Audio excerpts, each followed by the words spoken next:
Hey guys, welcome back to the channel. This is a story about what if Naruto lived with Kurenai and trained. Before I start, please support for more amazing content and do consider subscribing to my channel and share this video with your friends. This is written by ncpfan and link in the description and support writer. Let's start the video. Chapter 1, Disclaimer. I do not own Naruto. Kurenai Yuhi had had the reputation as the Ice Queen of the Hidden Leaf for almost 20 years now. Regarded as cold, aloof and standoffish to most, she radiated a mystery woman aura to those who did not know her well or who could not see through the mask she wore that gave her the Ice Queen moniker. In the last 3.5 years, however, she had become much colder and more distant, and what was once a mask had started to become her true personality. Before, even when she wore the mask, one could see the warmth that was her true nature in her eyes if they looked closely enough.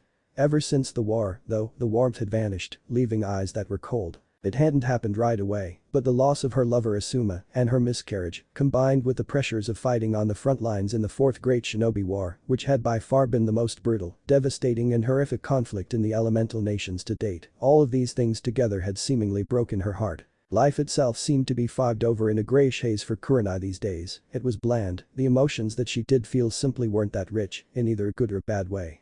Sadness was simply a sigh, happiness didn't seem to come, and anger was nothing more than a rolling of the eyes and a focus of her attention onto something else. Her heart simply didn't feel that much except on this day. It was January 4th, the anniversary of Asuma Sarutobi's death.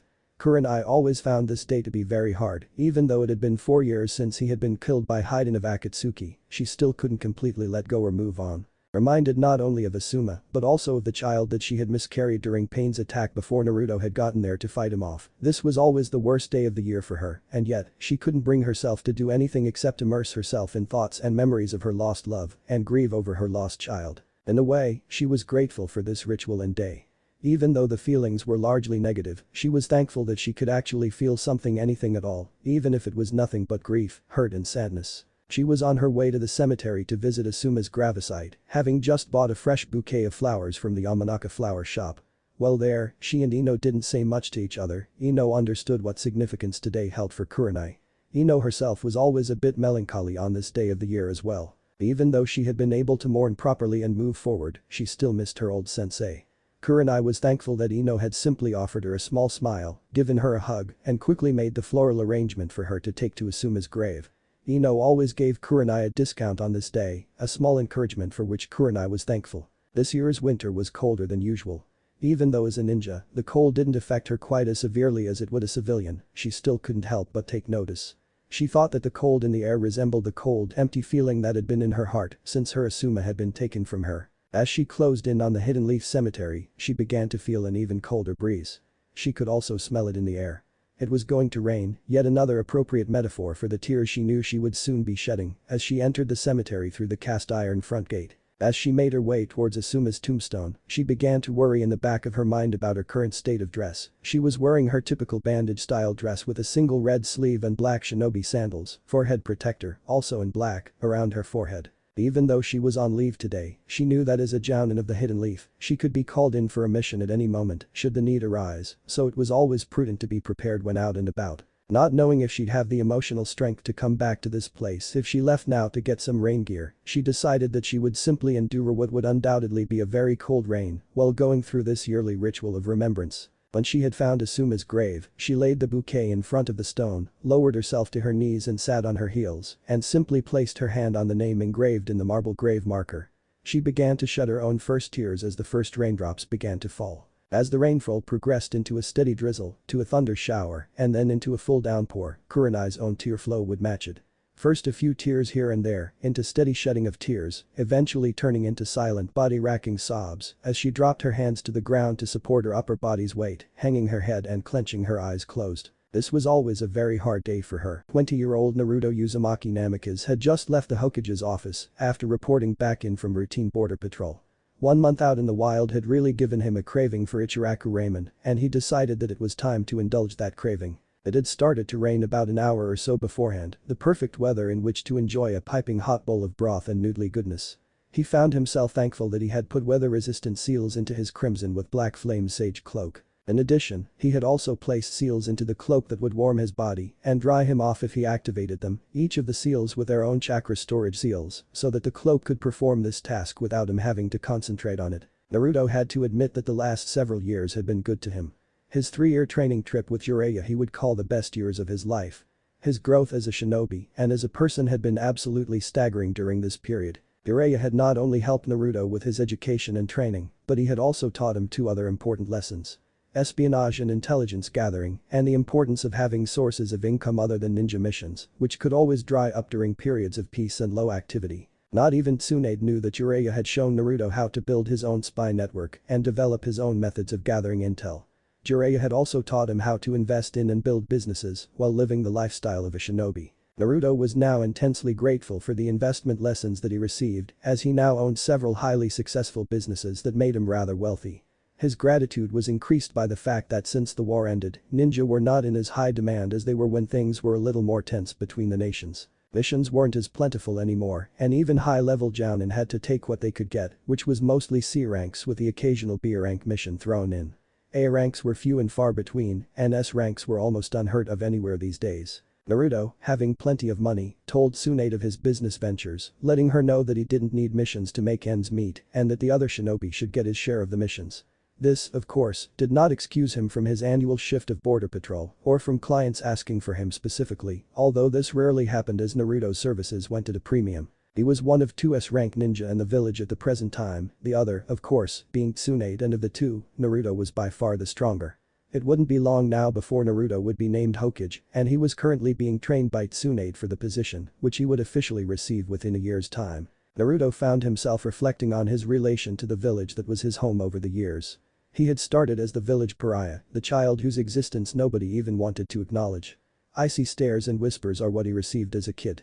Most times, he would be kicked out of stores or overcharged for goods, many store owners making it clear that he wasn't welcome in their store. Of course, the pranks that he used to pull didn't exactly help his case either, but he only turned to mischief because people didn't acknowledge his existence in the first place. He simply created an environment in which he would be impossible to ignore. Things got better once he became a shinobi.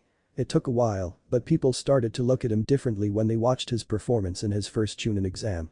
He had begun to earn the respect of his peers and their senseis when he defeated Kiba Inuzuka in the final exam preliminary round.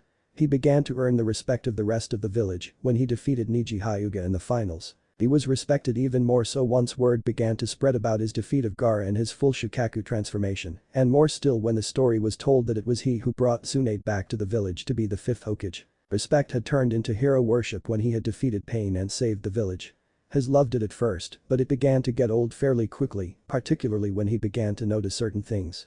Everyone now wanted to be his new best friend, which of course he didn't mind, being that he could befriend just about anyone anyway. It was when girls and even some women who hadn't even given him the time of day or had even been cruel to him before all of this, all of a sudden became fangirls of his that he started to see how shallow hero worship was. He was made even more aware of the shallowness of the village as a whole when people who had ignored him or even kicked him out of their stores or called him cruel names as a kid began to come up to him as though it had never happened, and they would tell him things like, "I always knew you were a great kid." The hero worship and fangirl problem became even worse when he was given a field promotion from Genin straight to elite jounin during the war and his heritage became public knowledge. When the village learned that Naruto, now considered one of their 2 greatest heroes, was in fact the son of Minato Namikaze, the other of their 2 greatest heroes, they responded with thunderous applause and wild cheering. This continued hero worship had, of course, increased even more after he had destroyed Madara and Sasuke Uchiha, ending the 4th Great Shinobi War and bringing about final victory for the Shinobi Alliance. Even through all of this, the village itself had acted as though they had never done Naruto any wrong in his lifetime. He never received a single apology for any abuse or cruelty that he'd had to endure as a child, and even up to his mid-teenage years, while Naruto was very forgiving. It bothered him that the village seemed to be rather averse to taking ownership of and responsibility for its wrongdoings.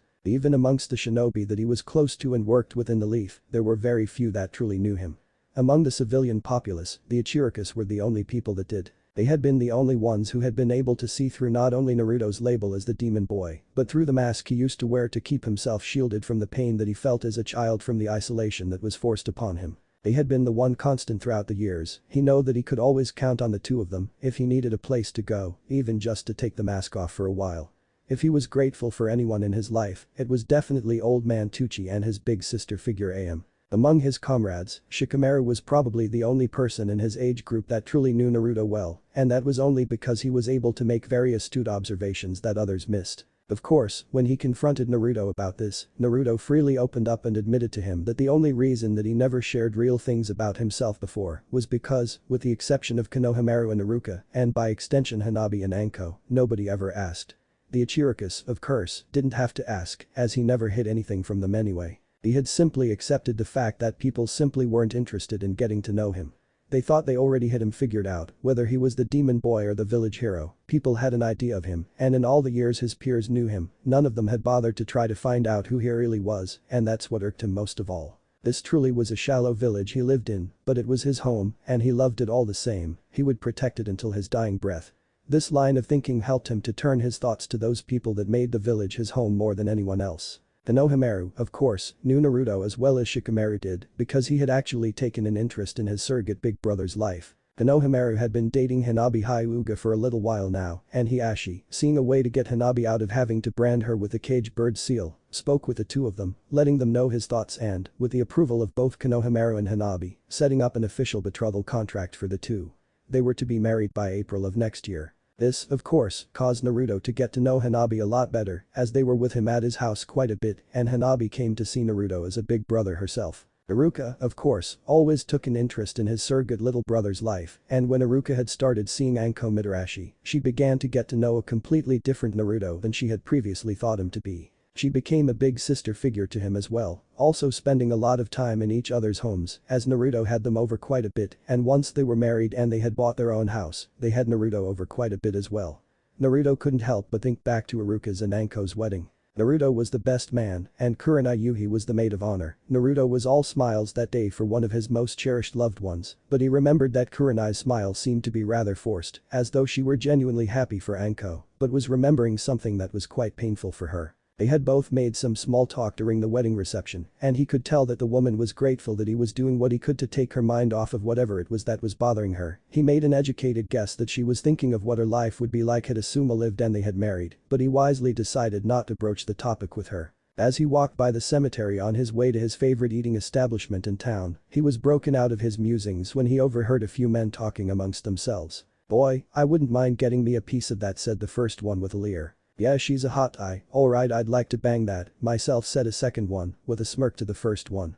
Said a third, drooling at the object of their perverted thoughts. Naruto stopped for a moment and cast a glance in the direction that the men were looking and saw the back of a woman. He recognized the bandaged dress and black-brown hair of the woman who had just taken center stage in his musings. One Kurenai Yuhi, kneeling in front of a gravestone with her head hung down and shoulders slumped, shivering, her body shaking up and down every now and again in what appeared to be sobs. Even from here, Naruto could tell that she was soaked to the bone and would likely end up getting sick if she didn't cover up or take shelter soon. He hadn't really seen Kurenai in a while or interacted with her much, but seeing her in the state that he presumed she was in, he felt compelled to try to offer some form of assistance to her. Noting his own compulsion, Naruto found himself getting irritated that these men were simply leering at her, not even noticing her emotional distress or physical discomfort, and began to walk in the direction of the cemetery's front gate, which happened to be where these men were standing. As Naruto approached, the men noticed him, smiled and greeted him like he was their best friend, as had become commonplace in Naruto's experience. Naruto simply smiled and nodded curtly, not stopping to talk to them, and entered the cemetery, not noticing that the men had decided to move on when he left. His expression changed to one of concern as he walked over to Kurenai, who was indeed shivering and sobbing, seemingly lost in her own world. Naruto removed his cloak and draped it over her shoulders as he walked around to the front of her. Kurenai opened her eyes as she felt the cloak drape over her body. She slowly looked up, her eyes taking in a pair of brown low-top leather lace-up boots and bleached blue loose-fit jeans, coming up to a crimson long-sleeve pullover shirt under a black jounin vest, and finally resting upon a mop of spiky blonde hair and sparkling blue eyes on a tanned, chiseled face adorned with 3 whisker-like marks on each cheek.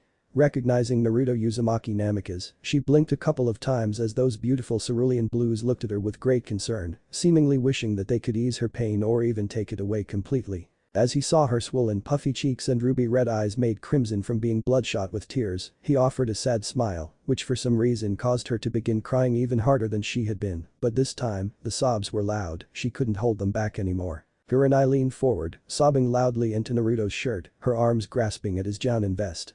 She eased into him even more as Naruto's arms simply wrapped around her, his right hand gently holding the back of her head through her hair, his left hand gently rubbing up and down her back as she cried into him, releasing everything she was feeling. After a few moments, she eased into him even further, wrapping her arms around his body, clinging to him, continuing to sob into his chest, Naruto continuing to rub her back and keeping his hand in her hair. While doing this, he made shushing noises to calm her and spoke softly, reassuring her that he would remain with her for as long as it took to let all of her grief out. After a few minutes of this, by the time Kurenai had cried herself out, she pulled back from him, regaining her composure before looking up at him and giving him a grateful smile. "Thank you, Naruto," she said quietly, her voice somewhat hoarse from sobbing. "You're quite welcome," he responded with a warm smile of his own. She smiled at his thoughtfulness, causing him to respond, "Kurenai, do you want me to give you some space for a while?" At this, Kurenai took a moment to collect her thoughts enough to respond to him as she said, thank you," again with a grateful smile. Naruto released his hold on her, Kurenai doing the same. He said to her, "The cloak is weather resistant and it has seals in it that will warm you up and dry you off," before putting his right hand into a half-ram sign, touching the cloak with his left hand and whispering, "Dry heat seal, release." Kurenai noticed that she immediately became warmer and was also beginning to dry off, even the parts of her that were not covered in the cloak. She looked at Naruto, again with gratitude and a bit of wonder mixed in. Naruto began to walk away while saying, "Take as much time as you want, okay? I'll wait for you by the front entrance." As he left her to finish her visitation, she found that she felt strangely lighter than she had felt in quite a while. She had never grieved or wailed that loudly, even when she had learned of Asuma's death or upon learning that she had miscarried, and she found that it had felt great to get it all out of her system. Years of pent-up grief and anguish had been released into Naruto's warm, comforting embrace, and she couldn't help but wonder how it was that this hadn't happened until now. She spent a few more minutes at Asuma's gravesite, privately thanking Asuma for sending Naruto her way. She had somehow imagined that it was Asuma who sent Naruto to try to comfort her, and then got up, heading towards the front entrance. She saw Naruto standing there, simply waiting patiently, allowing himself to get soaked in the downpour as she was now warm and dry in his sage cloak. He smiled as he saw her walking towards him, and she couldn't help but feel a sense of wonder at this young, handsome, and now rather tall, man before her. She began to think back to the last time she had seen him, which was at Anko's and Iruka's wedding. She could tell that he had noticed how she was feeling at that time, and at the wedding reception, he had seemingly made it his personal mission to make sure that it would be a fun and happy affair for her, as well as for the bride and groom. It meant a lot to her that he was so considerate at that time. He was at least a good 6 to 7 inches taller, he had to be at least 6'3" to her 5'9". His hair was in the same style as his father's, spiky blonde up top, extending down to the bottom of his neck. As his face had matured, he resembled his father more and more. In fact, many had thought that he was the spitting image of his father, taking away the whisker marks. It was also easy to see that he had matured mentally and emotionally in the past 4 or so years since coming back from his training trip with Jiraiya. His voice sounded close to his father's as she remembered it, but Naruto's timbre was slightly lower. She also noticed a spark of wisdom and intelligence in his piercing gaze, along with sadness and pain, indicating that he had matured beyond his years and that his maturation had not been easy. As she pondered this, she realized that in all the time she had known him, that she really didn't know him. All she knew were what the public already knew, as well as what the rumor mill spread. Naruto brought her out of her reverie as he asked, "All set?" Kurenai smiled and nodded, responding, "Yes, thank you for loaning me your cloak, Naruto," as she began to remove it to return to him. Naruto walked up to her and placed his hands over her own, gently pulling the cloak closed once again on her slim, lithe form. She looked up at him in confusion, to which he responded with a smile, "Kurenai, I will not allow a lady to be soaked in the rain or made to be uncomfortable if it's within my power to prevent it." At this, her confused frown became a surprised smile as she simply responded with a light blush, "Well, thank you, Naruto." "Not at all," responded Naruto with a warm chuckle. He continued, "So where can I escort you to?" As they walked out of the cemetery and began to follow the road, Naruto walking alongside Kurenai, letting her dictate their direction. "Well, I was just going to head back home," Kurenai admitted. "Please, lead the way," said Naruto graciously. As they were walking, Kurenai's face began to pull itself into a happy smile. She began to talk to Naruto, "So where are you coming from, Naruto?" "I just left from reporting in to Grand Tsunade after returning from border patrol." Kurenai frowned in distaste at this, "Ugh, you must be glad to be back." "Yeah, I really am," replied Naruto, agreement with her own distaste for the drab assignment evident in his own tone, "but I don't have to go again for a whole year, so that's kinda nice." "What about you? Any interesting missions, yourself, lately?" "No, not really, just typical run-of-the-mill assignments, like escort duty, bandit elimination, things like that. Most of my duties lately have actually consisted of training and researching new genjutsu." Naruto's interest seemed to peak at this, "Really? Have you come up with anything yet?"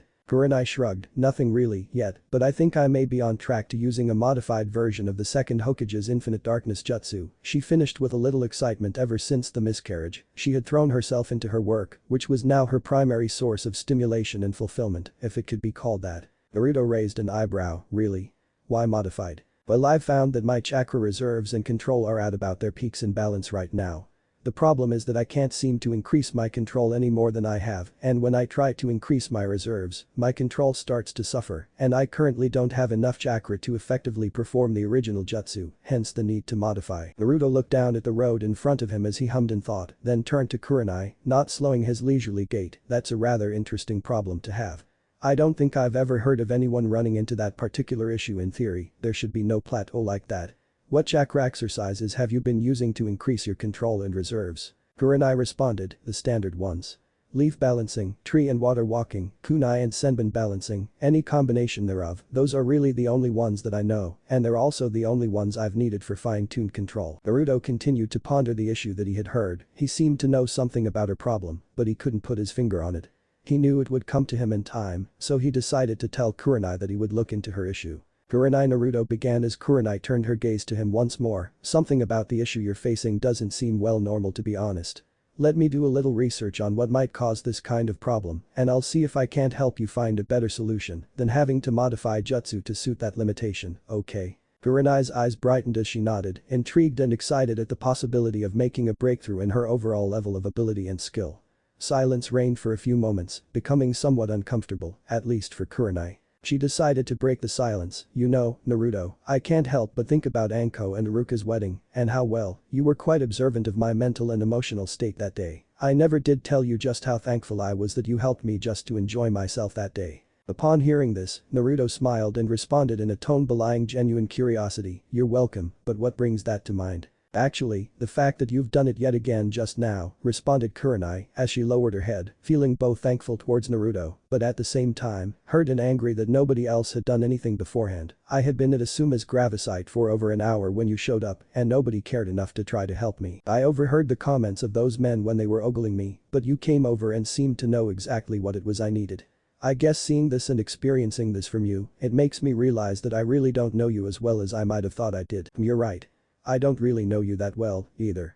What do you say we remedy that? Almost immediately, Kurenai's stomach began to growl, causing her to blush. Naruto, not missing a beat, raised an eyebrow and added with a chuckle, over lunch, maybe. Kurenai gave a small smile in mild embarrassment, nodding in agreement with Naruto's suggestion. Naruto asked, so got a tasting for anything? Kurenai thought a little before responding, not really, but I wouldn't mind some hot soup, this is good weather for it. Naruto responded in turn, I like the way you think. How does ramen sound? Kurenai gave another small smile and nodded.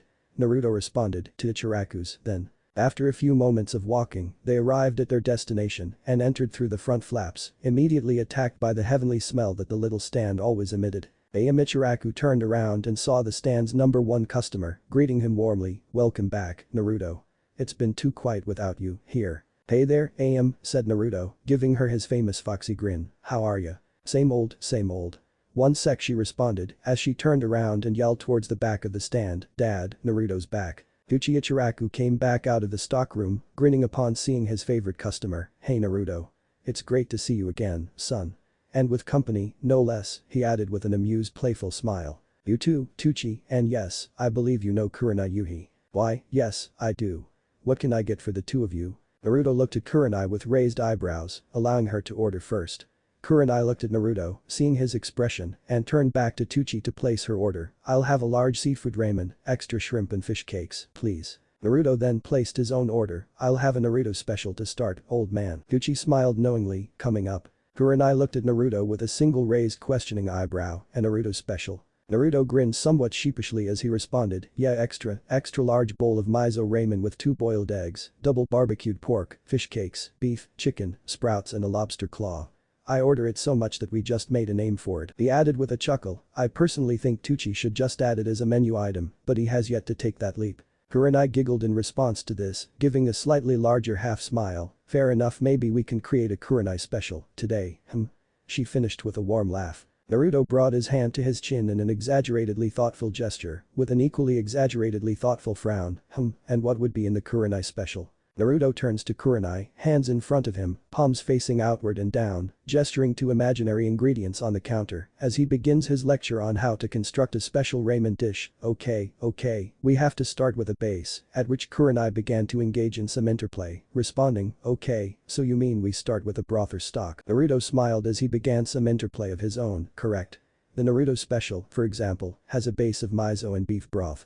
So what would the Kurenai special's base be? Responded Kurenai as she looked off in an exaggeratedly thoughtful expression of her own and responding after a few moments, I believe that a shrimp, lobster or even a vegetable base would best suit the Kurenai special. At this, Naruto took on a genuinely thoughtful expression as though trying to envision how a mix of these might taste. I wonder what about a mix of shrimp and vegetable stock. Kurenai wore a bemused smirk as she responded, that actually sounds pretty good. Naruto, still in thought, added, I must admit I also find myself wondering what shrimp broth and miso might taste like together. Both of their musings were interrupted by the soft clink of a small platter being placed on the counter by none other than Tucci. On the platter were 6 small sample-sized cups of broth, separated into pairs, which caused Naruto and Kurenai to both raise an eyebrow in confusion at the ramen chef. Tucci answered the unspoken question with a smirk, well, since you're both wondering how certain combinations might taste mixed together, I thought I'd let you actually taste them. He pointed to each pair of sample cups as he identified them, shrimp and miso, shrimp and vegetable, and for laughs, shrimp, vegetable and miso. He looked back up at them, so taste each and let me know what you think. Naruto and Kurenai both picked up their respective cups of shrimp and miso first. Naruto knocked it back, swishing it around in his mouth to get a good feel for the flavor before swallowing. Kurenai sipped hers a little more slowly, smacking her tongue against her palate in order to help her concentrate on the flavor. Both Kurenai and Naruto nodded in approval at the combination and they tasted the other 2 samples in the same method. When they were done, Kurenai spoke her mind, I believe that the shrimp and vegetable base would best suit the Kurenai special, as the miso, well very good, overpowers the other 2. I envision the Kurenai special with a lighter flavor. At this, Naruto and Tucci nodded in approval of her judgment. Naruto continued with the lesson, excellent. Okay, we have the base, and of course, the noodles go without saying, but how about the toppings? Kurenai answered without missing a beat, shrimp, lots and lots of shrimp.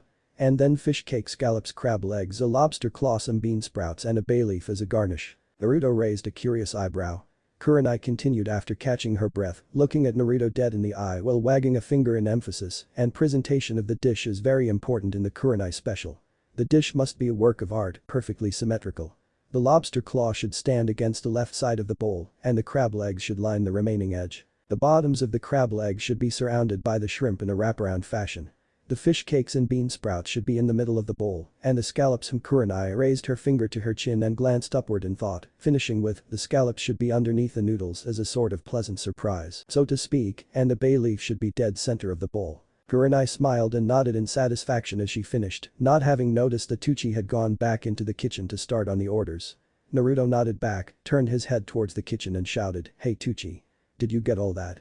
Let's have a Kurenai special in place of Kurenai's previous order. I got it all, son. 2 Kurenai specials coming right up. Kurenai's eyes went wide with surprise as Naruto gave her a wink and a thumbs up. She wasn't actually going to order the dish, she was only having a little spontaneous fun with her present companion, but the more she thought about it, the more appetizing her creation seemed to become. She smiled in pleasant surprise at this realization, but then she realized what Tucci had said. She turned to Naruto with yet another raised eyebrow, too. Naruto explained, well, if it's a new dish, I have to try it, too. Kind of an unspoken rule at Ichiraku's. Naruto must try all new dishes. Kurenai laughed at this and responded, then, of course, we must follow the house rules. Naruto laughed with her as he continued, and then, of course, we'll have to think of a Naruto and Kurenai special. At which both of them cracked up. Tucci interrupted them as he brought their orders. 1 Kurenai special for Kurenai, and a Kurenai special and a Naruto special for Naruto. He gave both of his current patrons an amused smirk, well, you two, before you go off the deep end in creating additional menu selections for me, why don't you go ahead and enjoy what you ordered? Both Naruto and Kurenai grinned rather sheepishly at this. Naruto found Kurenai's face to be quite adorable with a sheepish expression on it. Kurenai noticed his thoughtfully amused smirk and asked, what is it? Naruto responded, I don't think I've ever seen you wear a sheepish expression before. Kurenai seemed to think about this and responded, I guess we're both a little surprised today because I've never engaged in such witty banter with you before. Naruto nodded at this, very true, but for now as he turned to his bowl of ramen and broke his chopsticks, saying, down the hatch. As he began to eat his ramen, Kurenai doing the same. Kurenai, of course, knew of Naruto's ramen fetish, but had heard from several of her friends and her former students that he would usually inhale his ramen and that it was quite a sight to see. To see him eating his food with perfect table manners was another surprise. She raised an eyebrow at this, and Naruto seemed to know what she was thinking, as his response would indicate. If you're wondering why I'm not wolfing it down, it's because it would be unfitting and impolite to do so in the presence of a lady, he finished with a smile. Kurenai smiled at Naruto's indirect compliment. As the pair ate their meal, they began to make conversation. Naruto started, so Kurenai, tell me a little bit about yourself. Kurenai responded, okay, what would you like to know? I guess we can start with the basics. Likes, dislikes, hobbies, interests, dreams, stuff like that. Gen and team style introductions, huh? Okay then, well, as you know, I'm a Genjutsu mistress. I like learning about and training in new types of Genjutsu. I also like roses, shochu, vodka and octopus with wasabi, spending time with friends, being pampered and treated like a lady. She nodded at Naruto while she said this, letting him know that she acknowledged his gentlemanly treatment of her on this day. Her curling up with a good book in front of a warm fire, relaxing in spas and hot springs, fine dining, and flowery and spicy scents. I dislike cake, perverts, barbaric men and people who make hasty judgments or conclusions without first gathering all the facts. Naruto smiled at this as Kurenai continued, my hobbies are having evening drinks with friends, reading good romance and mystery novels, and cooking. Naruto's expression molded itself into an intrigued smirk with a single raised eyebrow as he heard this, but he didn't interrupt her as she continued, my interests include Genjutsu training and research, learning new and interesting ways to cook, and learning about shochus and vodkas of various kinds and flavors. My dream is to be the world's most renowned Genjutsu mistress, and I would say that my immediate goal for the time being, which you have just given to me, is to try to overcome the plateau that I've found myself on concerning the balance between my chakra control and reserves. She took a breath as she finished, then asked, so what about you, Naruto? Well, I like music. At this, Kurenai found herself rather shocked, raising both eyebrows and looking intently at him while he continued, various types of food, including but not limited to ramen, sushi, any kind of meat that's grilled, roasted or stewed, and even dango. My favorite ninja art is Fuinjutsu. Kurenai found herself surprised yet again. I also like Taijutsu, Kinjutsu and Ninjutsu. I love to learn anything new, especially any new skills that I can get my hands on.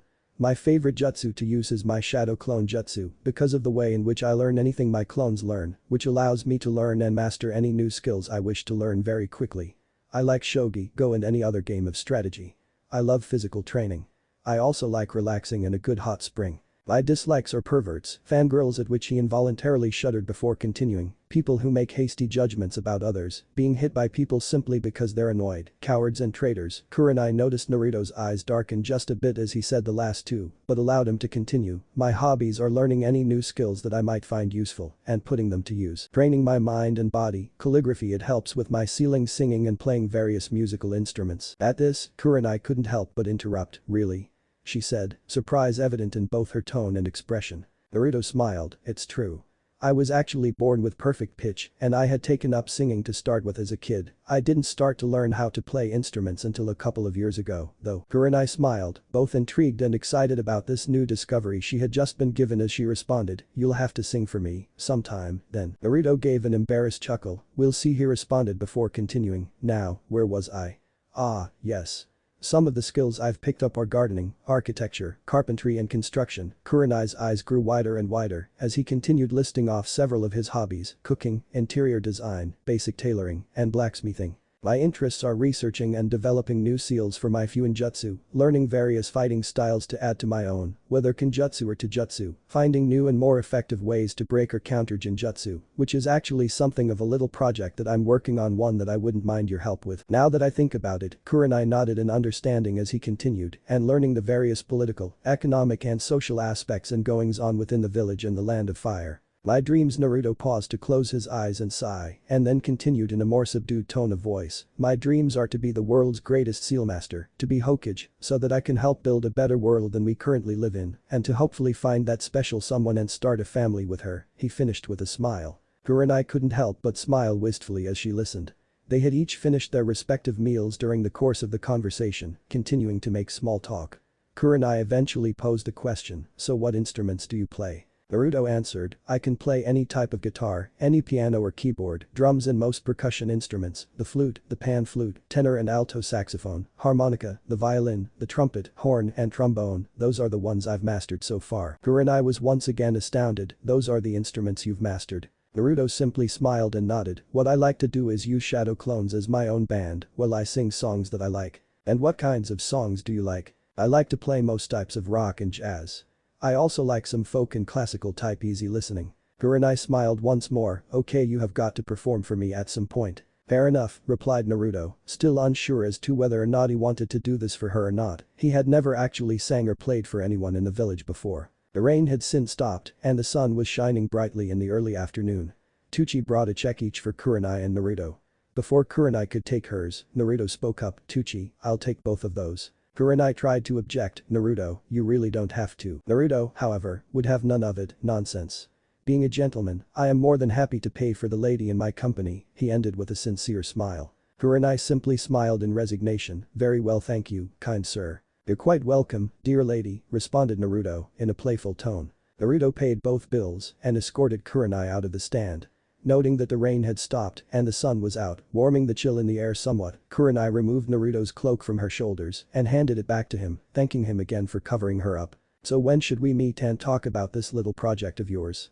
Asked Kurenai. Naruto thought at this for a few moments before answering, are you free later today? Kurenai nodded, mildly surprised that he was prepared to do it so soon. Yes I am, actually. Naruto continued, do you still live at the same place? I haven't moved in over 10 years, if that's what you mean. Okay.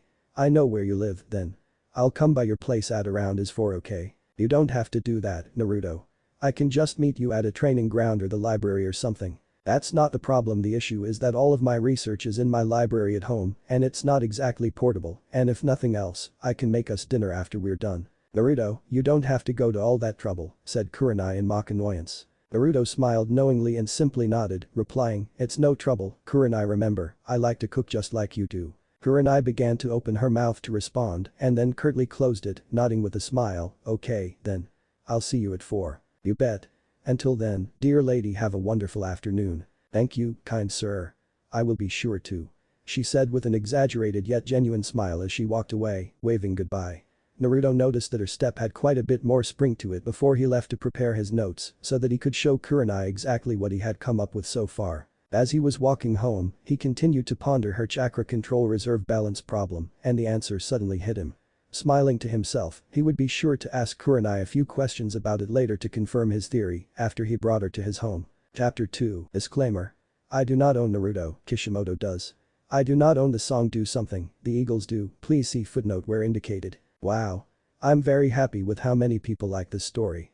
My second ever posting to FanFiction and in less than 1 day, 11 reviews, 429 hits, 18 favorites, 16 alerts, and even 2 C2s.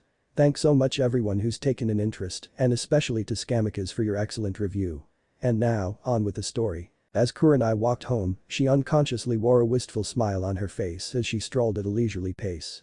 She couldn't help but reflect on her encounter with the young blonde who had completely transformed her mood in such a short amount of time. Wow, I don't know what to make of this. Naruto was able to get me to completely drop my guard with just a look and a smile, even Asuma couldn't do that. Whenever he looked at me, he looked me in the eyes. It's been a while since a man actually treated me like a person with feelings. I'm supposed to be more observant to subtleties than most, so how did I miss all of this about Naruto? A lot of things really kind of make sense, now that I think about it. His fights against Kiba and Niji in the Chunin exams all those years ago, the way he was able to help Yakumo, and the way he believed in me as teammate sensei. Even the way he was able to defeat Pain, in spite of being the ninja that all of us kind of look down our noses at, he still somehow managed to become far stronger than all of us, and it never occurred to me to try to get to know him before now. Kurenai found herself feeling a sense of resolve that she hadn't felt since the days of her old genin team, when she was determined to make them into the best ninja they could be. As her thoughts began to take a different direction, well, I'm going to get to know the man that has thoroughly intrigued me today. I wonder just how many of his comrades have really taken the time to get to know the real Naruto. She continued strolling along, the dreamy, wistful smile never having left her face, her body walking on autopilot as she daydreamed like a schoolgirl about future encounters and conversations with the Namikaze clan head. She was brought out of her daydreaming by a familiar feminine voice to her left calling her name. As she stopped and blinked to collect her thoughts and her bearings, she turned her head in the direction of the voice to see Ino standing in the door of the Amanaka flower shop. She hadn't even realized that she had walked in this direction. She smiled again as Ino walked towards her. When Ino got close, she stopped and asked with some concern, so, did everything go okay? Kurenai nodded with a genuine smile, yes, Ino, everything went fine. Thanks again for the discount on the flowers. Ino smiled in response, it's no problem at all, I miss him too. Kurenai's smile became a little sadder, but it never left her face. Yeah, but that's over for now, so let's enjoy the rest of the day, shall we?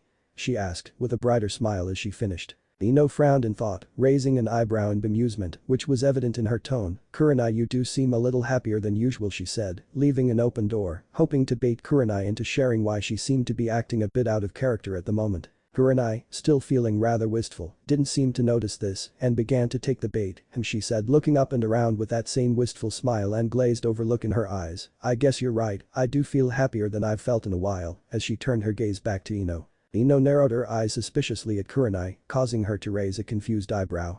Ino grabbed Kurenai's wrist and pulled her into the shop towards the back. When she had dragged Kurenai back far enough to be able to have a private conversation, she let go of Kurenai's wrist, turned to face her, and with narrowed eyes and a sly grin on her face, she said, okay, spill. Huh?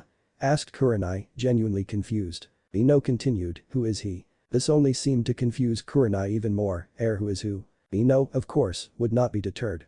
Rolling her eyes, she responded, Kurenai, you came into the shop earlier sad and depressed, the same way that you come in every year on this day. I find you only a few hours later, and you look like you're walking on air, so if I didn't know any better and I don't, I would assume that you've become rather infatuated with someone between then and now. So spill.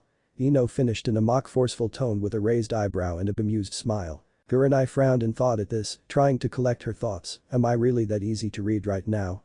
I'm certainly intrigued by Naruto, but would I go so far as to say I'm becoming infatuated with him? I know that I could certainly do worse, but still I haven't even had time to think about my feelings, they've just started. I don't really know how I feel right now, and with this, she turned her attention back to Ino's intense gaze. I'll need to handle this delicately. Kurenai turned to Ino with a smile and responded, Ino, I won't tell you who he is, and which Ino interrupted, while pointing at Kurenai with a knowing grin. Ha. I was right. Kurenai nodded as she continued, I don't even know how I feel yet, because I don't really know him that well. I haven't had the chance to really even think about my feelings, because I only started feeling this way a few minutes ago, but if anything does develop, I will make sure to let you know. Does that sound good? Ino gave a knowing grin, nodding at the older jounin. Kurenai smiled at Ino before taking her leave of the girl, letting her know that she had some things that she needed to take care of. Ino couldn't stop grinning excitedly about the possibility of Kurenai getting a new man, and her curiosity was growing by the second. Of course, working in INT taught her many things, first and foremost among them being patience. She knew she would find out, or dig it out, soon enough. It was a little after 2 in the afternoon when Kurenai arrived at her home.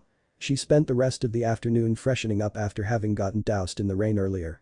Even though she was dry, her hair was still a bit of a mess, and she had also found that some of her makeup had run. Feeling rather embarrassed at her current appearance and rather grateful that Naruto had the presence of mind to not draw any attention to it, she decided to draw a bath and wash up.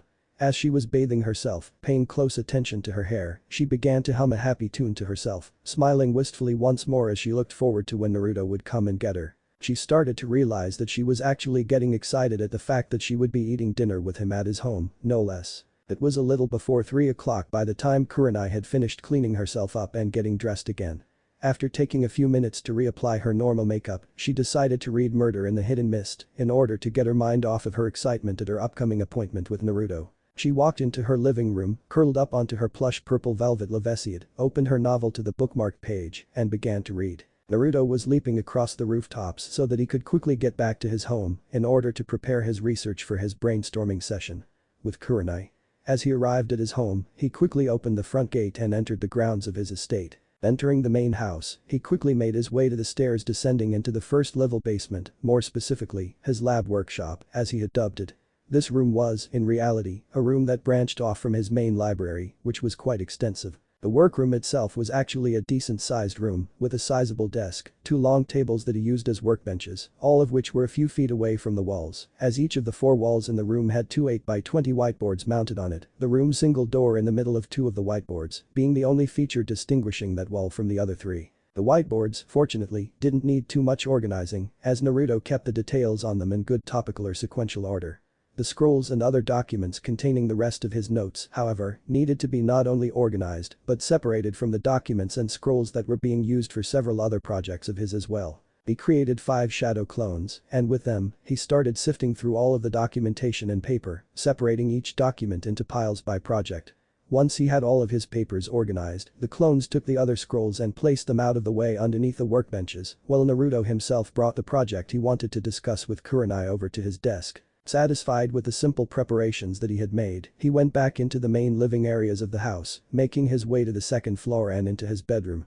Once inside his room, he took off his sage cloak and his Jounin vest, but elected to keep his headband on. As he looked at his alarm clock, he realized that the time was now 3:45. He quickly ran out of his room, back down to the first floor of the house, and ran out the front door. His front gate was still up, and Naruto unconsciously went through the hand seal sequence that would reseal his property as he exited the grounds and made his way across the rooftops once more, this time to Kurenai's apartment complex. He heard the occasional squeal of a fangirl in the streets below. Shuddering, he decided that they were going to take the rooftops back to his house as well to avoid being mobbed mid-trip. It only took Naruto about 5 minutes to arrive at Kurenai's front door. Even though he was still almost 10 minutes early, he decided to knock anyway. He heard a muffled cry of "just a second" from the other side of the door in a voice that he recognized as Kurenai's own. A few seconds later, the front door opened, revealing a Kurenai that was much more refreshed than when Naruto had last seen her. Naruto smiled as he greeted her. "Hey, there." "Hello." Kurenai greeted him in kind as she smiled in response, drawing out the second syllable in a friendly manner. Naruto continued, "I know I'm a little early, do you need a few minutes?" Kurenai shook her head, "Not at all, and you get points in my book for being so prompt. I was just reading a book while waiting for you." "Well, okay then," Naruto said as he stepped back, extending his left arm out to the side in a gesture indicating that he would like her to follow him. "Shall we?" Kurenai smiled in response. "Let's," she said as she exited her apartment, closing and locking the front door before walking beside Naruto as they left her apartment complex, Naruto leading her in the direction of his home. Naruto set a comfortable rooftop pace for Kurenai to follow him.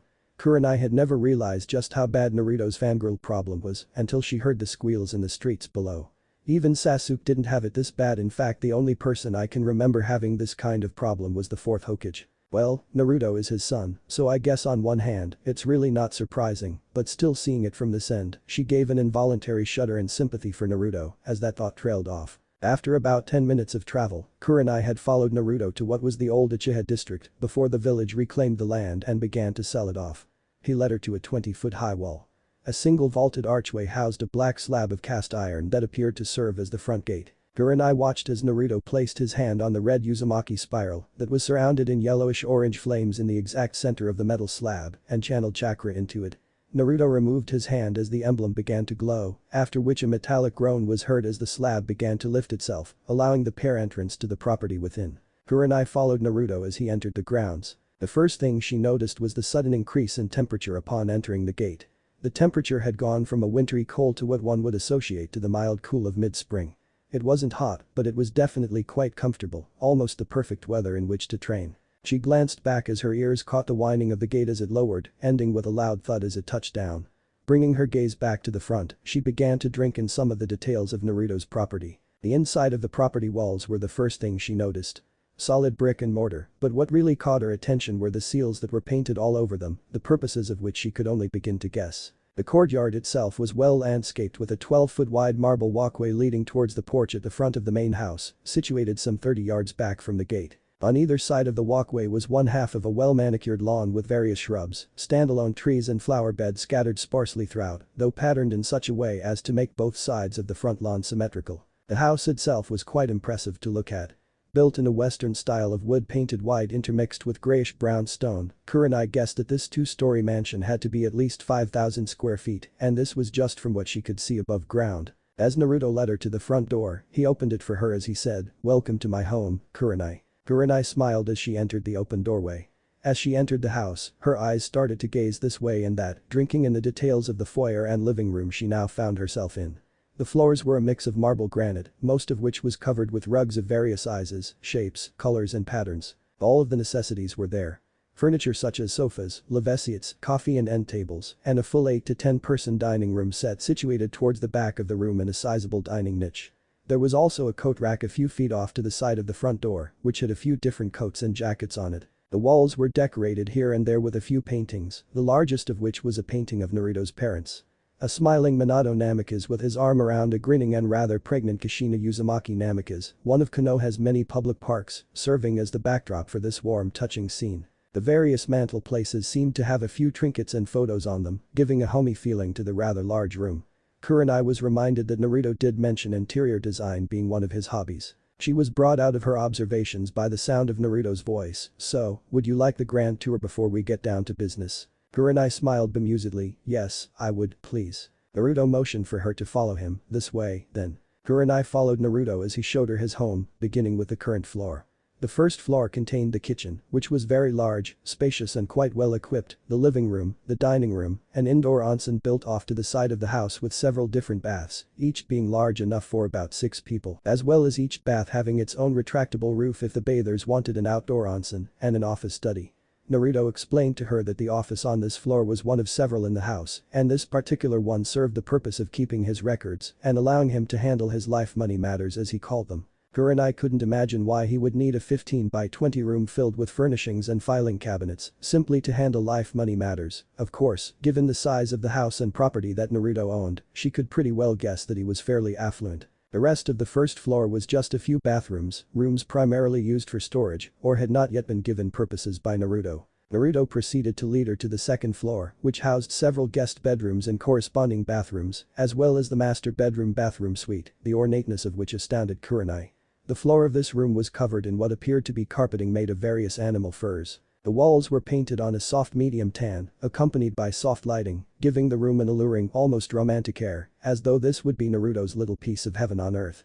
The dressers with their accompanying vanity mirrors and nightstands were all made of framed and solid oak, which Naruto had explained had come from the richer parts of the Land of Fire's forests. The bed, she noticed, was also quite large, easily capable of fitting several people comfortably, having an oval shape and covered in crimson silk sheets and high-quality comforters, matching the crimson velvet drapes which outlined the windows and were currently drawn back to let the day's natural light bathe the room. After seeing all of this, Naruto led her towards the walk-in closet and allowed her to look inside it. Though quite spacious, she noted that most of it was empty, as it had been built for 2 rather than 1. Seeing that there wasn't much else to look at in the closet, she turned her attention to the master bath. The size of the bathroom, as well as the magnificence of the fixtures, caused Kurenai to gasp in awe. Inside the bathroom was a stand-up shower big enough for 2, with an outcropping allowing for the occupants to sit while showering. There were also several water jets on the walls, allowing for shower massage, in addition to the main shower head. There was also a bathtub that was large enough for 2 occupants, complete with whirlpool jets to turn the bathtub into a jacuzzi. On the wall opposite the shower stall and bathtub were the toilet, the seat of which appeared to be quite comfortable, but other than that, was largely without any features of particular notice, and 2 separate his and hers sinks with corresponding vanities and medicine cabinets, all surfaced with polished marble. The floors and walls were covered in lavish tile, patterned in a mixture of pearl white, sky blue and lime green. Naruto led Kurenai out of the master bathroom once he saw that she was starting to drool. He led her out to the balcony of the master suite, pointing out the grounds on the sides of the house and in the back, all of which was visible from the balcony. He pointed her to the training dojo that he had set up about 50 yards or so back from the house and off to the right, and gave her a rundown on the facilities and equipment that could be found inside the structure. He also pointed out the sizable shed where he kept his gardening and landscaping supplies, as well as a workshop where he planned a lot of his personal construction projects, as well as where he kept his forge for his blacksmithing. Off towards the very back of the property was a lakeside shore with its own pier. After he was done pointing out the grounds to her, he led her back into the house and back downstairs, where he showed her that, even though he had stairs that enabled ascent and descent into the basements, she wasn't sure she heard that right at first. Naruto had created and installed a seal array that acted as a teleporter between a corresponding seal array on each level of the house. He led her onto the seal array on the main floor and teleported her to the second-level basement, explaining to her that they would finish the tour on the first-level basement, as that would be the area where they would be working. On one side of the second basement level was a control center of sorts, where Naruto would be able to monitor the condition of the seals that powered and controlled the house and grounds, as well as use certain master control and override seals, should the need arise to do things such as lock down the house or shut down any seals that might become compromised or damaged, somehow, regardless of how small the chance might be. On the other side was a musical studio, complete with more instruments than Kurenai could count, and some that she couldn't even identify. On top of this, it was set up with a full array of professional quality auditory equipment. Microphones, speakers, amplifiers, soundboards, all connected in a complex web of wires, and even a recording and direction booth. It was quite extensive. Kurenai was amazed by the vastness of it all. Even Naruto's informing her of his mastery of various instruments could not prepare Kurenai for what she was currently seeing. Naruto brought her out of her daze as he led her to the seal in order to come to the final stop on the tour. The first level basement directly above them. This level consisted of a library, which was quite vast, seeming to rival the village's main library, if not in size, then certainly in the amount and depth of content and subject matter that it contained. Though the Konoha library contained subject matter on almost any topic one might wish to peruse, whether civilian or shinobi, Naruto's was much more specialized. It only contained subject matter pertaining to topics that were of interest to him, such as various works on ninjutsu, taijutsu, kenjutsu, and even some works on genjutsu, but it was the magnitude of the content that caught Kurenai's attention. In addition to these topics, there were various other volumes on any range of topics from strategy to politics to blacksmithing and any related topics to these fields of endeavor. Naruto even had a few medical texts in his library. What had surprised Kurenai even more than the amount of content that she could see was that Naruto had told her that there was even more that wasn't visible at the moment. Naruto made very good use of storage seals, using them to create a complex indexing system where he could search for any specific scroll or book that he wanted and willing that particular book to appear. In spite of the fact that there were tens of thousands of volumes stored in this system, Naruto had used one of his own fuinjutsu creations, a preservation seal, to supplement the storage indexing seal array, which would keep it as fresh as the day he applied it, as well as preserving any additions he would need to make to it, though he would need to deactivate the preservation seal first and then reactivate it once he finished the modifications. As he finished showing her around the library, he brought her into the room where they would be discussing what he had brought her over to discuss. As he showed her into the lab workshop area, he created a shadow clone, instructing him to bring them a tray of drinks and then get started on dinner. The clone gave a smart two-fingered salute before disappearing in a yellow flash. Naruto turned his attention to his guest once again, who was looking around the room, specifically at the level of detailed information that were on the massive whiteboards adorning all of the walls. "What do you think?" asked Naruto, bringing her out of her awestruck daze once again. "Well," Kurenai started, before collecting herself and continuing, "I don't really know what to think." Naruto smiled in understanding as he continued, "Well, if you'll come to this board over here," he said as he led her to the whiteboard that was on the left wall in the back of the room. "These are a good portion of the notes that I have on the project I was telling you about." He turned his attention back to her. "You see, because of the size of my chakra reserves, I'll never have the level of control needed to cast even the smallest genjutsu, so I decided to focus my efforts in this particular art to finding ways to counter them. I figure that even if I can't cast them, I can at least make every effort to make sure that I can't be overcome by them. So, as you can see, I started studying genjutsu theory with that particular premise in mind." Kurenai nodded as Naruto led her to his desk, showing her the various documents and notes that he had compiled as part of this study. The clone that Naruto had sent to the kitchen had brought back a pitcher of lemonade and a pitcher of ice water with 2 glasses. Naruto thanked his clone before the clone flashed out again to continue preparing dinner. Naruto continued to explain to her that his study included the workings of the chakra system, learning how to discover the feel of one's own chakra, which led to him actually developing certain methods of directly controlling his own inner chakra flow, and even detecting foreign chakra the moment it invades his body, as each person's chakra signature is as unique as their fingerprint or their retinal pattern.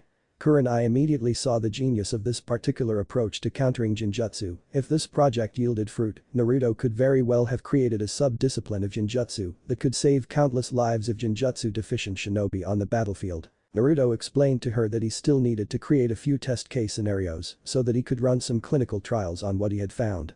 Kurenai, understanding the field of genjutsu better than anyone else in the village, could be instrumental in creating a comprehensive set of test cases to run through, which she found herself to be very excited about doing. They spent some time outlining the specifics of the trials that would need to be run, from the starting conditions to the ending conditions, as well as the expected results of each method that Naruto had outlined in his study, and specifics on how to quantify the results of each trial. Kurenai grew more and more excited about the day when they could present this to the Hokage for introduction into the academy, or even for trials in the field under much more erratic conditions. After a couple of hours, they had finished creating the basics of their test plan. Naruto would fill in the blanks and the rest of the details to have a complete set of clinical trials ready to run in a week's time. It was at this point that Naruto remembered about Kurenai's little plateau. "Oh, Kurenai?" asked Naruto, waiting as Kurenai turned her gaze to him. "I have an idea as to what might be causing your chakra plateau." Kurenai looked at him expectantly as he paused briefly before continuing, "How are your ninjutsu and your taijutsu?" She answered him honestly in a tone that belied no feelings or opinion on the matter in one direction or another. "Both are quite lacking, to be honest. If it wasn't for the fact that I'm better at genjutsu than even the 5 Kages are, I'd only be a special jounin, and not an elite one." I'd say that with the ninjutsu that I do know, I have Jounin level mastery of them, but I only really know the substitution, the transformation, the clone and the teleportation. My taijutsu is the academy style with a few things I've thrown in, but I'd say that I can fight with that at solid Chunin level. Naruto nodded knowingly before giving her his analysis of her problem. I think your problem lies in the fact that you have so few ninjutsu, as well as being lacking in taijutsu. Most Jounin have the ability to manipulate their chakra into at least two elements, and from what you told me about the chakra control exercises that you know, there are two vital types of chakra control exercise that you're missing. One is change in chakra shape, such as what Suna's puppeteers do with their chakra strings, and the other is change in chakra nature, which is how we make our elemental ninjutsu more effective, and also how medical ninjas turn their chakra into medical chakra. Let's take the second Hokage's infinite darkness jutsu. It requires both great control and some pretty good size reserves, both of which you're finding to be beyond your current level, right? Kurenai nodded in response, paying rapt attention to his explanation. Naruto continued, well, one thing you'll remember about Tobirama Senju was that not only did he have very formidable skills in Jinjutsu, but his main strength was his control over water-based ninjutsu, specifically, both his ability to change the chakra's shape into streams, waves, walls, etc. and also his chakra's nature, from normal chakra into water-based chakra, both of which added to the degree of control he had over his own chakra. On top of that, he was also able to use space-time ninjutsu almost to the level that my father could, and his physical battle prowess was on Might Guy's level if not beyond it. Being able to add precise amounts of chakra to his blows and his weapons also did a great deal to build both his control and his reserves. It was all of these different ways of controlling chakra that he employed that, combined together, gave him the overall degree of control required to use Jinjutsu as effectively as he could. Kurenai frowned in both thought and mild frustration at this. She could somehow sense in her gut that what he was saying was spot on, but she was also mildly frustrated that it wasn't until now that she had become aware of the problem. Deciding that continued frustration would serve no purpose, she nodded in acceptance of Naruto's analysis. So I now know my problem, do you have any ideas as to how I can fix it? She asked in honest curiosity. Actually, yes, replied Naruto, currently seeing several steps that she could take in correcting her problem. I think the first two things we'll need to do are to train your body and your physical battle skills, using chakra to enhance them at the same time, and also help you with training change in chakra nature. Do you know what your primary elemental affinity is? Fire is my main element, responded Kurenai. Okay, we can start there. Do you know the shadow clone jutsu? No, I don't. Well, all you need to do is create this hand sign. He showed her the cross-fingered hand sign for the shadow clone jutsu and pump as much chakra as you can into it. Since you already have Jounin level reserves, you won't have to worry about chakra exhaustion on your first attempt. Kurenai placed her fingers together as Naruto had demonstrated, molded as much chakra as she could, and shouted, shadow clone jutsu. To both their surprise, 15 clones of Kurenai came into existence. Naruto looked at the original to see that she was panting slightly. In a tone showing how impressed he was, he said, very good to get it on your very first try like that. It says a lot about the chakra control you have already, and it looks like this is about your safe limit at the moment. Remember what I said about shadow clones sending their experiences back to the user?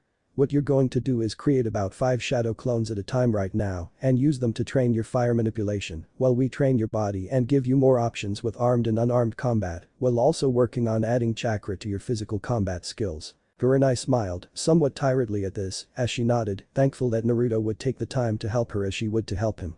Naruto told her to go ahead and dispel her clones, as since they hadn't taken the time to learn or do anything, she could safely dispel them without a backlash.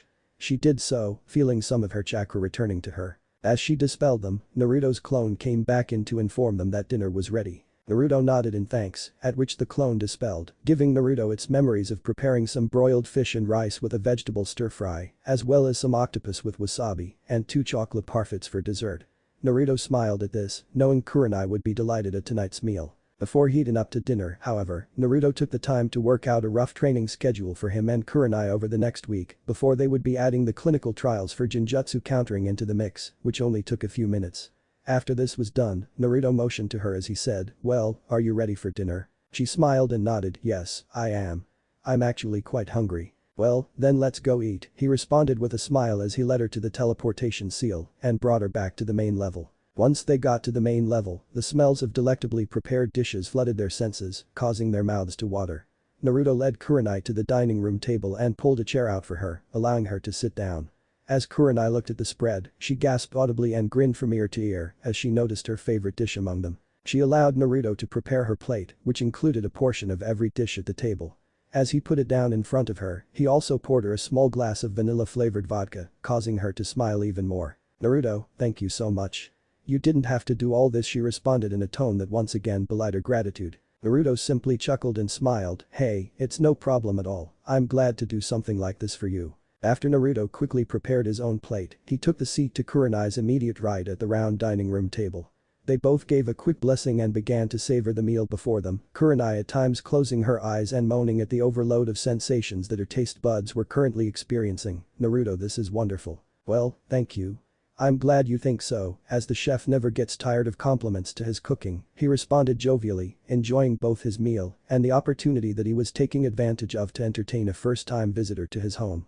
As they ate, they began to talk, getting to know each other more. They would share stories about some of their more notable missions, whether notable meant embarrassing, such as a few of Naruto's escapades while on his training trip with Jiraiya, or Kurenai's attempts at staying sane on some missions that involved Kiba, or life-defining, such as Naruto's mission to Wave, guarding Tazuna, where a rogue ninja, known for being a bloodthirsty killer, became one of the men who would play a key role in molding Naruto into who he was today, or Kurenai's teaching of Yakumo Kurama before she had to seal her id monster. After a while, as they were eating dessert, Kurenai, seeing all of the seals throughout Naruto's house, decided to indulge her curiosity. "So Naruto, the seals that you have throughout the property, here, what do they all do?" she asked, in a tone that showed her piqued interest in an art of which she had only rudimentary knowledge. "Well," Naruto began, "they do all kinds of things. The ones you saw on the wall outside, for example, have several functions. They reinforce the strength of the wall, enabling it to withstand all kinds of attacks by dispersing the force applied to a single spot and redistributing it throughout the wall, rendering both physical attacks and ninjutsu-based attacks against it ineffective. They also prevent anyone from being able to use chakra to stick to it so that nobody can run up the wall and climb over the top of it. But, even if they were to somehow get to the top of the wall, there are perimeter seals lined all along the top that would force any intruder that tried to cross the perimeter back out. The seal you saw on the gate is a locking mechanism that only recognizes the chakra signatures that I permit to be programmed into it. These systems allow me to completely control who can enter and who can't, making it the single, most secure structure in Konoha." Kurenai's eyes widened in surprise at this revelation, even with her own knowledge of sealing, however fundamental it might be, she didn't realize that the kinds of things that Naruto had done with just his front gate and perimeter wall could be done at all, and certainly not with the precision that Naruto had explained to have done it with. Naruto continued, "There are also some environmental control seals that I can use to regulate all kinds of environmental factors on the property. Temperature, humidity, wind speed, precipitation, you name it." Kurenai's amazement at what Naruto could do using seals grew as Naruto continued to explain, "Now in the house, I've created several different other types of systems." He pointed to some of his appliances that were inside of the table and to several spots on the walls. "You notice these seals, here?" Kurenai nodded, listening intently as Naruto continued, "Well, instead of power drawn from the village's generators, I actually installed a complex system of seal arrays that enable the collection of nature energy out of the air, similar to when I gather nature energy to enter Sage mode and convert it into either normal chakra or electricity, which provides power to the house and all of the other facilities on the grounds, as well as keeping the seals on the perimeter well powered up. As they are always on, they need a power source to draw from." Kurenai's amazement could not be any more pronounced than it currently was. So many questions entered her mind about this obscure ninja art that Naruto had somehow taken to mastering, but as they were going as fast as they were coming, she decided to voice the ones that mattered to her the most. "So, is there more that you can do with Fuinjutsu?" Naruto responded with some enthusiasm, "Oh, believe me, what I've told you, it's just the tip of the iceberg. You can do just about anything with seals. Fuinjutsu is far and away the most versatile, most flexible, and most dangerous ninja art out there. It can do anything that any other ninja art can do, even Taijutsu and Kinjutsu." Kurenai raised her eyebrows in surprise at this, "and it can do an infinite number of things that none of the others can do. As powerful as I am now, the only type of opponent I'd ever fear facing would be another seal master." Kurenai simply sat there in shock, reflecting on what Naruto had just admitted to her. Naruto's respect for Fuinjutsu as a leading authority on the subject was not lost on her, and the idea that he would fear facing another seal master in battle when he had faced down and beaten opponents such as Pain and Madara Uchiha without fear gave her a whole new level of respect and fear for the art, while also piquing her curiosity and interest in learning more. In the back of her mind, she started mulling over the idea of asking Naruto to take her on as an apprentice so that she might learn more of this art than she currently knew, which admittedly wasn't much. Naruto continued after a brief pause, breaking her out of her musings once more. "Oh, one point of interest is that I was able to create a method to counter the caged bird seal of the Hyuga branch family." "Really?" asked Kurenai with surprised curiosity. I know that Hinata always wanted to abolish the caged bird seal. Naruto's eyes seemed to darken when she mentioned Hinata's name, which did not go unnoticed by Kurenai. Kurenai narrowed her eyes at this, a thoughtful frown adorning her soft features. Oh, I'm sorry, Naruto. Naruto gave a weak understanding smile. No, that's okay. It's not your problem, it's mine. Kurenai's frown deepened at his response. She took a moment to study him, looking into his eyes. She was surprised at how much they revealed to her. The same pain, isolation and loneliness that she had seen in a young, undersized genin with Naruto's face several years ago, but there was something different about it this time. It might have just been her experience with these same feelings in the last 4 years or so, but for the first time, she was about to understand and empathize with him. In a moment of boldness, she decided to ask the uncomfortable question, do you need to talk about this, Naruto? Naruto brought his gaze up to her, actually meeting her eyes. Looking into them, he realized that behind those mesmerizing ruby orbs was a woman who seemed to really know how he felt. He had caught the word need, as opposed to the word want in her question. He could tell that she knew he didn't necessarily want to talk about it, but he truly did feel the need to. He hadn't talked about this with anyone except Hiashi, and that was only because Hiashi brought it up with him in order to persuade him to try to fix the issue. Naruto sighed. Yeah, I think I do, he began as he took a breath to compose his thoughts, trying to determine where exactly to begin. Hinata's been a particular sore spot for me ever since the war. He frowned before continuing, Kurenai simply waiting quietly for him to continue at his own pace, giving him her undivided attention. He finished collecting his thoughts and proceeded, I just can't help but wonder how someone so warm and caring could become as cold and as heartless as she has. When we started our relationship, even though we were in a war zone where anything could happen, we were happy at first. As she started to change, it had hurt me so much. I was watching it happen, and I couldn't do anything to stop it, and Kami only knows, I tried. I know she wasn't well respected in camp, even Hiashi and Hanabi didn't treat her with any respect as a comrade, and it had finally just got to be too much for her, you know. Kurenai nodded, her face having saddened at the question. Like Naruto, she had also tried to turn her from that path, ironically pointing to Naruto as the example to follow. Hinata, however, for the first time, when looking at Naruto, instead of being inspired, lost faith, believing that she would never have his strength. She had finally been overwhelmed and broken by the coldness and seeming hatred directed at her from her supposed comrades in the camp, as well as from her own family. What entered her heart afterwards was frightening and became the cause of nightmares for many. Naruto continued, I tried to encourage her, let her know that I was there for her. It was like I don't know, like she just decided to allow herself a little taste of hatred, and when she did, it was like she just enjoyed the feeling, she just seemed to exult in it, and she even became proud of it after a while. It was almost like watching Sasuke all over again. It's actually what caused our relationship to end, and she just got worse from there. Kurenai, knowing exactly what Naruto was talking about, took a moment to interrupt his thoughts. You know, I saw the same thing you did. I loved her like a daughter. The truth is that I still do, but her growing coldness and hatred just made having any kind of loving and positive relationship with her impossible. She and I don't talk anymore, either, for the very same reason, and I was so angry with her after I heard about what she did to Hanabi. Naruto closed his eyes and nodded sadly, remembering the first time Konohamaru brought his new fiancée over to his home in the wheelchair that she had to spend most of her time confined to. It was Konohamaru who had told him that Hanabi had suffered her injuries at Hinata's hands. Hanabi could not walk now without the assistance of either a walker or someone she could lean against for support, and even then, she could only do it for short periods of time before vertigo and dizziness would get the better of her. She could no longer mold chakra properly without severe pain, she would never be able to fight again, and these injuries were untreatable. The damage had been too extensive to repair completely. She was little more than a cripple now, and it was painful to see. While Naruto's thoughts were occupied with Hinata's journey into darkness, Kurenai thought back once more to the times where she had tried to steer Hinata back to who she was, and the one point that seemed to stand out more than any other in her mind was Naruto's example.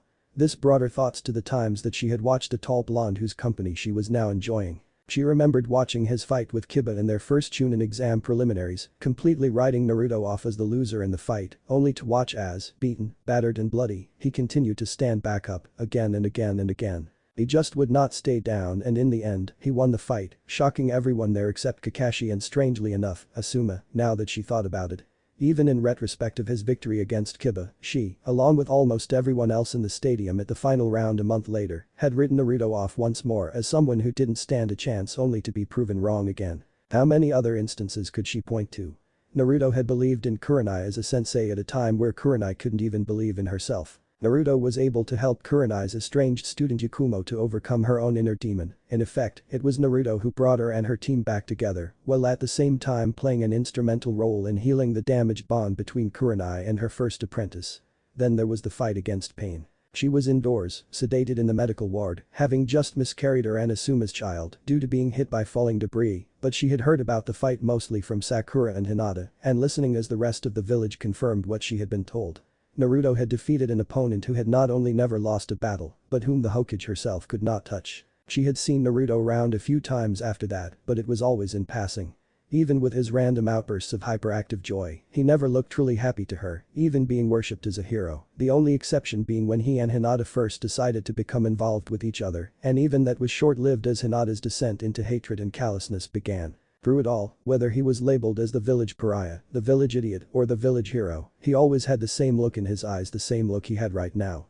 Pain, isolation, loneliness, at least with regards to when he was reminded of his past. But somehow there was more. Seeing the same eyes any time she looked into a mirror in recent memory, Kurenai could see that he was still quite lonely. "Naruto?" asked Kurenai in an effort to get his attention. Naruto abruptly came out of his reflections as he blinked and turned to her. "Yeah. Do you still talk with any of the Konoha 11 or your old senseis?" she asked, curious yet concerned. Naruto gave a wry smile and a bittersweet chuckle at her question. "It's that easy for you to see, huh?" She nodded with an apologetic grimace on her face. "Well, Shikamaru and I talk as often as we can. He's my best friend from the Konoha 11 right now, and he's actually been a phenomenal help to me since I got back from training with pervy sage." Kurenai giggled at the term of endearment that Naruto had given Jiraiya, remembering how much it used to annoy the Toad-Sannin to be called that. Naruto smiled at her giggle before continuing. "Did you know that it was Kakashi who came up with the shadow clone training method?" Kurenai shook her head. "No, I didn't realize that. Well, he came up with it specifically for me at the time. I needed to be able to take years worth of training and condense it into days. I had learned that I was a wind type, and Kakashi was training me in how to change the nature of my chakra into wind chakra. It would take a lot longer for me to master than most, because my ungodly huge chakra levels inhibit my control like you wouldn't believe." Naruto sighed as he knew this could drag a while if he didn't get to the point. "Well, long story short, I mastered the training and used it to create my wind style. Rasengan and wind style. Rasen Shuriken. Well, even though I was recognized as a powerful ninja, I was still considered a moron by just about everyone. While we were on the front during the war, Shikamaru requested that I be transferred under his command. He remembered some of the harebrained, on-the-fly battle plans that I would come up with when he and I were on missions together, and he had remembered Kakashi's training of my chakra nature. Shikamaru thought that if it would work with my chakra, why couldn't he apply the same method to sharpen my mind as well?" Kurenai raised both eyebrows in surprise at this. "So that's how it happened," she mused, remembering the glint of intelligence that she had seen in his eyes for the first time today. "Needless to say," continued Naruto, in an effort to wrap his story up, after countless hours of groups of clones reading the exact same books under different environmental conditions, and after multiple games of shogi played against both Shikamaru and myself hundreds of times over, Shikamaru began to notice that not only was I learning the things that were in all of those books more effectively, my ability to think became a lot sharper as well. Shikamaru continued training my brain this way, and he also started pulling Grandma Tsunade in to run medical scans on my brain after telling her about my training and the results. Grandma discovered that my brain was making more and more accelerated neural connections, and my IQ was also going up in leaps and bounds. Nice little side effect of this was that my chakra control got a little better as my mental started to catch up to my physical a little bit. Kurenai asked curiously, "So what is your IQ now?" Naruto answered with just a hint of pride. "Right now, my IQ is about on par with Shikamaru's." "Wow," said Kurenai in quiet astonishment. She hadn't realized that he had gotten that smart. Though, knowing Shikamaru the way she did, this is probably the end he had in mind when he started training Naruto's mind. If what Naruto said wasn't an exaggeration, then even Sakura's intelligence now paled in comparison to his own. Sakura thought Kurenai, reminded of the question she had originally asked him. "So, do you still talk to anyone from the old team Kakashi?" "I died in the last battle of the war." Kurenai nodded sadly, remembering when they had held his funeral and carved his name onto the memorial stone. "Kakashi doesn't really do the whole friends outside of work thing. We talk pretty regularly, and we even train and spar together, still, but that's about it, and if Kakashi's okay with that, so am I." "Sakura, that's kind of a strange situation." He trailed off, trying to figure out how to explain his and Sakura's estrangement. "How do you mean?" mused Kurenai with a curious frown. Sakura hasn't talked to me since I killed Sasuke. Kurenai seemed to immediately grow angry at this, but Naruto quickly stepped in, raising his hands to her in an effort to calm her down as he continued, she doesn't hate me for it, she knows that I did what I had to do. And I know that she doesn't wish any ill will on me or anything like that. But the simple truth is that she loved him, traitor or not. Her avoidance of me is mainly so that she won't say or do something that she'll regret later. She knows she shouldn't have felt the way she did, but she also knows herself well enough to know that more often than not, she thinks with her heart and not with her head. I avoid her because I don't like getting hit when she has lapses in impulse control. She'll come around when she's ready, I know she will. Kurenai seemed satisfied with this answer. After Naruto explained to her that he and the others had just sort of grown apart over the years. They had their own responsibilities with their distinctive careers and as clan heirs, where Naruto was a unique case. He was a clan head, not a clan heir, and he was Konoha's only sealmaster, as well as the Toad Sage. The scope of his duties, even though he didn't go on too many missions, as well as the magnitude of his responsibilities, put him in a position where he would not be able to interact with them much, if at all. This, of course, didn't help the fact that he still felt somewhat isolated. And yet the strength of character and generosity of spirit that he displayed throughout his life never once wavered, never once did he give up, never once did he let the hurt and anguish he was feeling get the better of him. She couldn't help but wonder where his inner strength came from. The more she thought about it, the more she had to know. She began hesitantly, not sure if this was an appropriate question or not. She chose to err on the side of caution, can I ask you a question of a personal nature? Shoot, he responded, affirmatively. Kurenai began, well I've seen people like Sasuke and Hinata surrender to either their own inner demons or to demons that others plagued them with, and I remember the times I've watched you over the years. I need to ask you. The tone of her voice became much more earnest as she asked, how do you find the strength to keep moving forward and becoming a better and better man when so many others have completely collapsed having faced far less? How are you able to keep going? Naruto adopted a thoughtful pose to this question, determining how best to answer. A smile slowly crept onto his face as he remembered her desire to hear him sing and see him perform. He looked at her with a knowing gaze as he answered, you said you wanted me to perform for you, right? Her eyes widened at this question as he continued, well, I think I know the best way to answer your question. He stood up and offered a hand to assist her out of her chair as he said, come with me. She took his hand, allowing his to assist her to a standing position before letting go of his hand and following him to the teleportation seal. Naruto transported them to the second-level basement and led her into the recording studio. After creating a few shadow clones, who immediately started getting to work setting up instruments and connecting all of the accompanying equipment, Naruto then led her into the director's booth so that she could listen from there. Kurenai waited patiently while Naruto and his clones set up the instruments that they would be playing for the song he had in mind. 2 standard electric guitars, one for rhythm guitar and one for lead guitar, a bass guitar, a steel guitar, a keyboard programmed to sound like a grand piano, and a drum set. She found herself getting a little excited about hearing Naruto perform, believing that it would be quite an experience. Naruto spoke, now, Kurenai, I'm going to ask you to bear with me here because nobody's ever heard me sing before. This song is called Do Something, and I heard it a couple of years ago. It just kind of resonated with me because it's how I've tried to approach my life. So here goes, let me know what you think afterwards, okay? And as Kurenai nodded, he began to strum on his guitar. Naruto played the last few notes of the song and closed it out, he and his band placing instruments back on their stands before he dismissed his clones. He asked, so how'd I do? To Kurenai as he turned to her, noticing her stand up from the couch she was on. He saw that she was crying, on the verge of sobbing, her eyes wide in a mix of shock and awe. This caused him to frown in concern. He was about to ask if she was alright as she spoke in a voice that was equally thick with tears, you've never sang in front of anyone else before. He ever? Naruto, still frowning, shook his head, no. Kurenai shook her head in disbelief, speaking in a tone just above a whisper, you have the most amazing voice I've ever heard. Naruto blushed at this and gave an embarrassed smile and chuckle, thanks. Why me? Naruto frowned again, this time in confusion, Kurenai elaborated, still in tears, why did you choose to reveal this part of yourself to me, of all people, when you've never revealed it to anyone else? What have I done to deserve all this? Naruto simply smiled warmly as he answered, you asked. You not only asked me to perform for you, but you also asked me a question that probably took some guts for you to put out there. Nobody else has ever done that with me, not even the few people that really do know me, and I appreciate the fact that you want to see the person behind all the talk. Kurenai couldn't help but smile in return, tears still falling. She walked up to him, taking one of his hands in both of hers, and looked him dead in the eye. Naruto, you've made what started out to be a terrible day for me and turned it into a day filled with wonderful surprises. You've opened up whole new worlds for me, first with your Jinjutsu countering project, then with telling me so much about sealing, and just now, by playing for me." She paused for just a moment, holding his gaze with her own. "Thank you for sharing things that are so special with me, and also for allowing me to get to really know you a little more." Naruto smiled warmly at her in return as he responded back, "I was glad to let you in, Kurenai. Thanks for allowing me a peek at who you really are, as well." Kurenai nodded, letting go of his hand, the smile never leaving her face.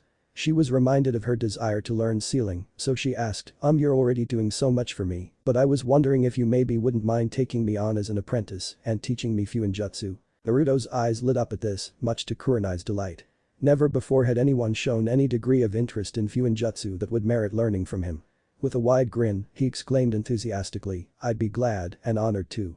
I've been wanting to teach someone else about sealing for a while now." Kurenai couldn't help but laugh warmly at his enthusiasm. She nodded and thanked him. As they both continued looking at each other, silence ensued. With nothing to say, each of them couldn't help but take notice of the other. It wasn't long before both of their faces began to get warmer. After a few moments, Naruto broke the stare off as he began to scratch the back of his head sheepishly and turned to look at the clock on the wall. His eyes widened in surprise at the time. It was 9:30 in the evening. "Wow, I didn't realize how late it was," he exclaimed in his surprise. Kurenai turned to look at the clock, herself. "Wow, it is getting late." Turning back to Naruto, she said with no small amount of regret, "Well, I guess we probably should call it a night, huh?" Naruto nodded, just as regretfully, "Yeah, tomorrow we start your training, and I'll also add a couple of extra hours for Fuinjutsu instruction, so we probably ought to get a good night's rest." Naruto led Kurenai back to the teleportation seal, taking them back to the main level. Naruto then led Kurenai to the front door and escorted her outside.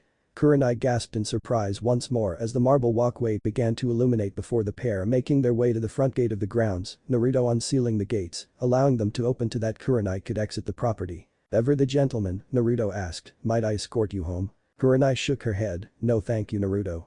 Well, I do appreciate the offer, you need rest as much as I do. So I'll just teleport myself home." Naruto nodded in understanding, "Very well, then. Good night, Kurenai. I'll see you here tomorrow morning at 8. Kurenai nodded, "I'll see you here." Kurenai walked up to Naruto and wrapped her arms around him in a warm hug. Naruto gently pulled her in as she gently squeezed him a little tighter. "Thank you, Naruto, for today." She pulled away, wishing him a good night before disappearing in a swirl of leaves. Naruto wistfully smiled as he reflected on today's turn of events. He resealed the gate and went back into the house. Noting the mess that had been left behind after dinner, he took a few moments to clean the dishes off the table and put them in his dishwasher. After he started it, he left for his bedroom and, realizing just how tired he was, he put his sleepwear on and got into his bed, falling asleep almost immediately upon hitting the pillow, his last conscious thoughts on what tomorrow would bring for both him and his new apprentice partner. Konoha had begun to warm up a bit as mid-January rolled around. That cold spell, along with a lot of the rain that accompanied it, left a lot of people sick in bed. Anko Yumino had been one of them. Granted, since she and Iruka had gotten married, she no longer went around essentially flashing everyone she came across, but she didn't exactly dress for cold weather, either. The only real difference in her dress style while on duty was that she would wear dark orange shorts that extended mid-thigh in place of the too short skirt that she used to wear, and she also wore a black halter top over her fishnets. She still wore the tan trench coat and shin guards and kept her hair in the same pineapple-style ponytail that she had always had it in. While better at staving off the cold than her previous style of dress would have been, it certainly wasn't much better. Of course, being a stubborn one, she would not be told by Iruka or anyone else that she should cover up to keep herself warm.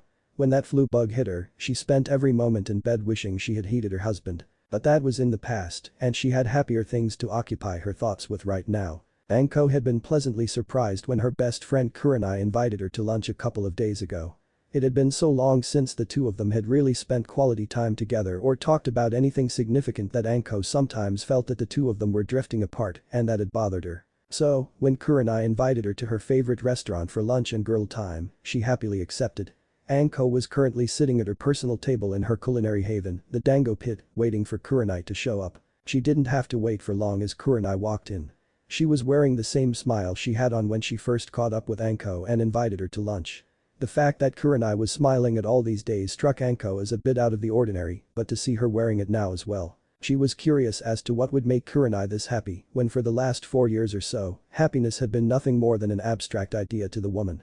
Kurenai looked straight at Anko and waved to her, heading over to join her at the table that the two always ate at when they came here. "Well, you've certainly been a lot more chipper lately, what's going on?" asked Anko with a curious smirk as Kurenai sat down. Quite a lot actually, started Kurenai. I've been participating in a major project and I've been getting additional training. A sparkle of intriguing mirth could be seen in Kurenai's vermilion orbs as she added, I've also been given an apprenticeship. Really?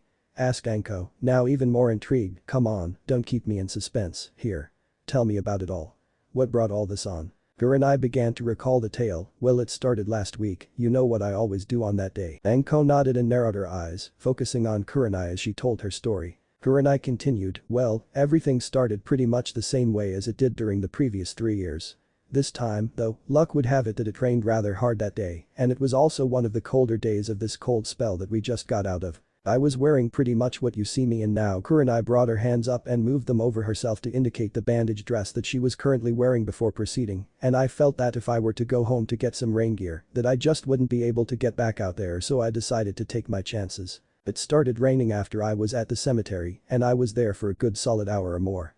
I heard a few perverts off in the distance talking about what they wanted to do to me at this. Anko responded with a frown that displayed both anger and disgust as Kurenai continued, and then, a few seconds later, I felt a coat draped over me. I looked up to see who put it on me, and it was Naruto Namikaze of all people. It was his sage cloak. Kurenai's eyes almost seemed to gloss over as she began to recall the rest of the story. Looking back, I'm not sure what it was, but when he just gave me a sad smile, I don't know, it was like she paused, trying to find the right words. It was like I could tell that he somehow understood me at that moment. As I looked at him, it was like the dam just broke and I just started letting everything I was feeling out right into his shirt, she added with a chuckle, as Anko just smiled in an amused fashion and nodded, waiting for her to continue. She did. Well, after that, he activated a seal in his cloak that dried me off and got me warm, and then he left me alone so I could finish visiting Asuma. When I got up to leave, he was waiting for me at the gate. It was still raining, so he wouldn't let me give his cloak back to him. Anko smiled knowingly as Kurenai had told her this, leave it to my little bro to do something like that for a person in pain, he always does seem to know how to help. Kurenai continued once again, well, after that, we just started talking, and we went to Ichiraku's for some lunch. We both got to know each other, you know. I learned so much about him that I didn't know, and I was shown that some things about him that I thought I knew were completely wrong, but anyway, we just talked. And he told me about a project he was working on that he was actually going to find me to ask for input on, anyway. So he invited me into his home. He invited you into his home? Interrupted Anko, slamming her hands down on the table and leaning forward, openly showing her surprise at this turn of events. Kurenai instinctively leaned backwards wide-eyed, not expecting such a reaction from Anko. Backing off the table in her hands, Anko continued, Kurenai, do you have any idea just how many people have been invited inside that house? Kurenai, not having moved from her position nor changed her facial expression, shook her head in the negative. Me, Iruka, Konohamaru, Hanabi Hyuga, Shikamaru and Tamari. Anko leaned forward again as she finished, and that's it. Not even the Hokage has been inside his house. Kurenai's eyes seemed to grow even wider as her eyebrows shot up. She began to explain the situation. Well, the reason I was in his house is because that's where he kept all of his research for the project. Anko narrowed her eyes at this. Well, okay, she said, not sounding convinced of her reasoning before putting a smile back on and bringing her back to the story. Sorry to interrupt, please continue. Kurenai seemed to trail off in an effort to collect her thoughts after being interrupted before continuing, but with what would qualify for Kurenai as great excitement and enthusiasm, Naruto's essentially creating an entirely new sub-discipline of Jinjutsu that would give any ninja who's weak against Jinjutsu a fighting chance against a strong Jinjutsu user. What he's doing is creating a series of techniques and methods that could in theory counter any Jinjutsu thrown at someone. And it's really coming along. When he showed me his notes and his research, I was stunned at the level of thought and detail he had put into this. He's using everything from basic to advanced chakra theory to the study of the chakra network from a medical standpoint. It's incredible what he's working to accomplish. But anyway, after that, he made dinner to thank me for his help. Anko raised an eyebrow and smirked once more in response to this, and he's also the one who's been giving me the extra training I was telling you about. My apprenticeship is also to Naruto. I'm taking up Fuinjutsu, and he's my Fuinjutsu master. Anko's eyes narrowed once more, this time in thought as she studied Kurenai's body language and posture while talking about her experience with Naruto. Kurenai seemed to notice this and decide to draw Anko's attention to it. Anko? Asked Kurenai suspiciously, causing Anko to give a sly His response, her eyes remaining narrow and the smirk never leaving her face. Kurenai continued, with a little more force behind her suspicious tone, what's going on in that head of yours, right now? Anko wasn't the least bit bothered by the question. "I'll let you know once I've heard more, please continue." Kurenai narrowed her eyes in response to this, but decided to let it drop for now. She knew Anko would tell her soon enough, probably by way of teasing her to try to get under her skin. She accepted Anko prompting and continued to tell her about what Naruto had told her concerning her chakra reserves control plateau and what she could do about it. This idea actually fascinated Anko, as she didn't know quite so much about chakra theory herself. Kurenai elected to leave out Naruto singing and performing for her, feeling as though it wasn't her place to tell Anko about that part of Naruto's life. As their food and drinks come to the table, they both started to eat, while Kurenai told Anko all about the training that she had been doing under Naruto's supervision. "Weekends are good," thought Iruka to himself with a smile as he sat at the counter in Ichiraku's. He was currently enjoying a steaming hot bowl of chicken ramen with all the fixings. It was times like this, where he could simply slow down and relax, that made life enjoyable for him. While many shinobi craved excitement and fast-paced adventure, Iruka had already had his fill of that. This was actually what caused to want to teach at the academy. Thoughts of the academy always led him to many of the students he taught over the years, but one student always stood out first and foremost in his mind. His all-time favorite student and surrogate little brother, Naruto Uzumaki. He never could get used to the idea that Naruto's last name was now Namikaze, as it just seemed to take away from his identity, at least in Iruka's mind. The thinker here, Naruto Uzumaki, and the brotherly feelings he had for Naruto would just swell to the surface with a vengeance. He'd hear Naruto Namikaze, and he just didn't react the same way. It was as though the name belonged to someone else in his mind. He couldn't explain it, really, nor could he give rhyme or reason for it. It just was what it was to him, the same way that Iruka would always be Iruka-sensei to Naruto, and it would likely never change. His thoughts were interrupted as he heard the telltale sound of the flaps at the front entryway to the stand being pulled aside by a customer entering the stand. He turned to see the man who was currently occupying his thoughts enter the stand. As they made eye contact, both men smiled and greeted each other warmly, Iruka inviting Naruto to take the seat next to him. As Naruto sat down, AM came and greeted him before hitting him on the head with a ladle in her hand and chiding him on not making an appearance for several days at the ramen stand again. Naruto simply apologized to AM while grinning and laughing sheepishly, rubbing the back of his head. His apology, and some promises to come visit more often, seemed to placate the young woman as she took his usual order of a Naruto special. Iruka became surprised, however, when he ordered a Kurenai special on top of this. Naruto?" asked Iruka, his tone showing his curiosity and confusion. Naruto turned to him, the look on his face telling Iruka that there was a story to this. "What's this about a Kurenai special, and what's the story behind it?" Naruto began to tell Iruka the same story that Kurenai was telling Anko at the Dango pit. To say that Iruka was both intrigued and surprised at this particular development in Naruto's, and especially in Kurenai's, life, would have been an understatement.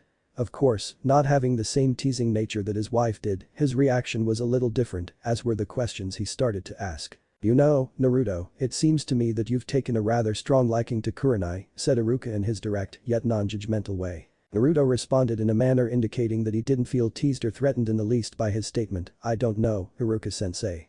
I'm not saying I don't, but the truth is I'm not sure how I should feel, or what I should do about it. You know, yourself, that I really haven't had any luck or lasting success with women." Iruka nodded sadly at this, knowing full well what Naruto's romantic history was like.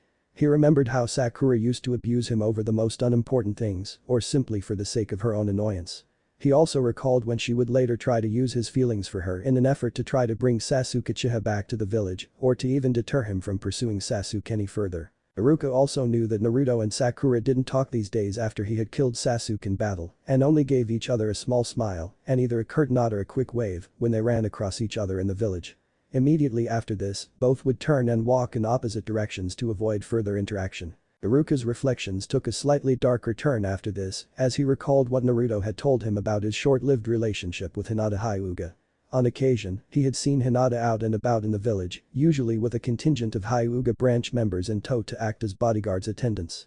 Gone was the shy and kind young girl that he had graduated just 8 years ago. In her place was a woman who, while quite beautiful and desirable, carried herself with a coldness and an indifference to those around her, culminated in a perpetual glare and an almost half scowl that made her seem quite ugly to him. Even the way she spoke nowadays, when Iruka had actually heard her speak, was just frigid, as though it was an annoyance at best and a transgression at worst to force Hinata to use her voice and deal with people.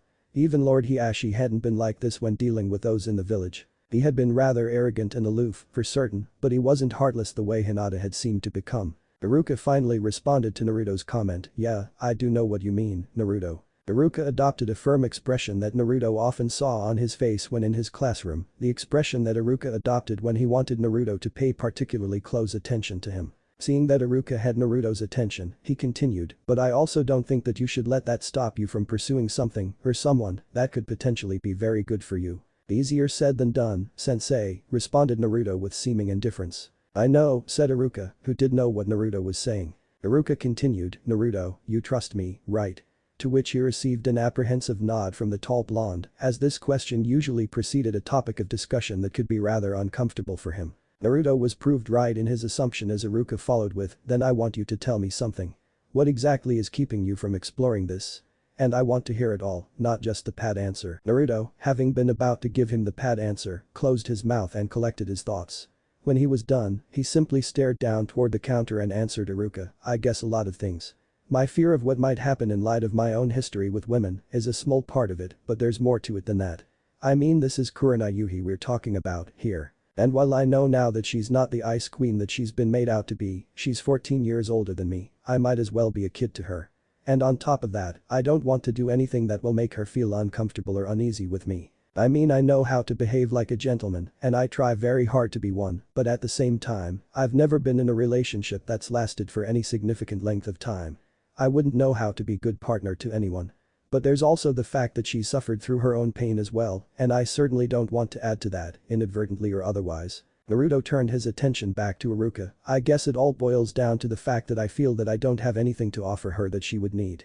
What would someone like her see in someone like me, you know?" Iruka had adopted a knowing smirk that only grew as Naruto had explained his reasoning. He had to have picked that up from Anko, he thought to himself. Iruka then answered, in an amused and knowing tone, "That's what you're worried about. You don't feel like you have anything to offer her?" Naruto nodded in a somewhat helpless fashion. Iruka continued, "Okay, where to begin? Here's what you have to offer a woman like Kurenai." He began to tally using his fingers as he listed the things that Naruto did in fact have to offer: a stable home, a steady career and income, real friendship without any ulterior motive, genuine companionship, the potential to build a family, a man who can protect her or her loved ones from just about any threat out there, and from what you're telling me, someone who has the ability to make her laugh or smile almost on command. If these things aren't good enough for a woman, then frankly she doesn't deserve you."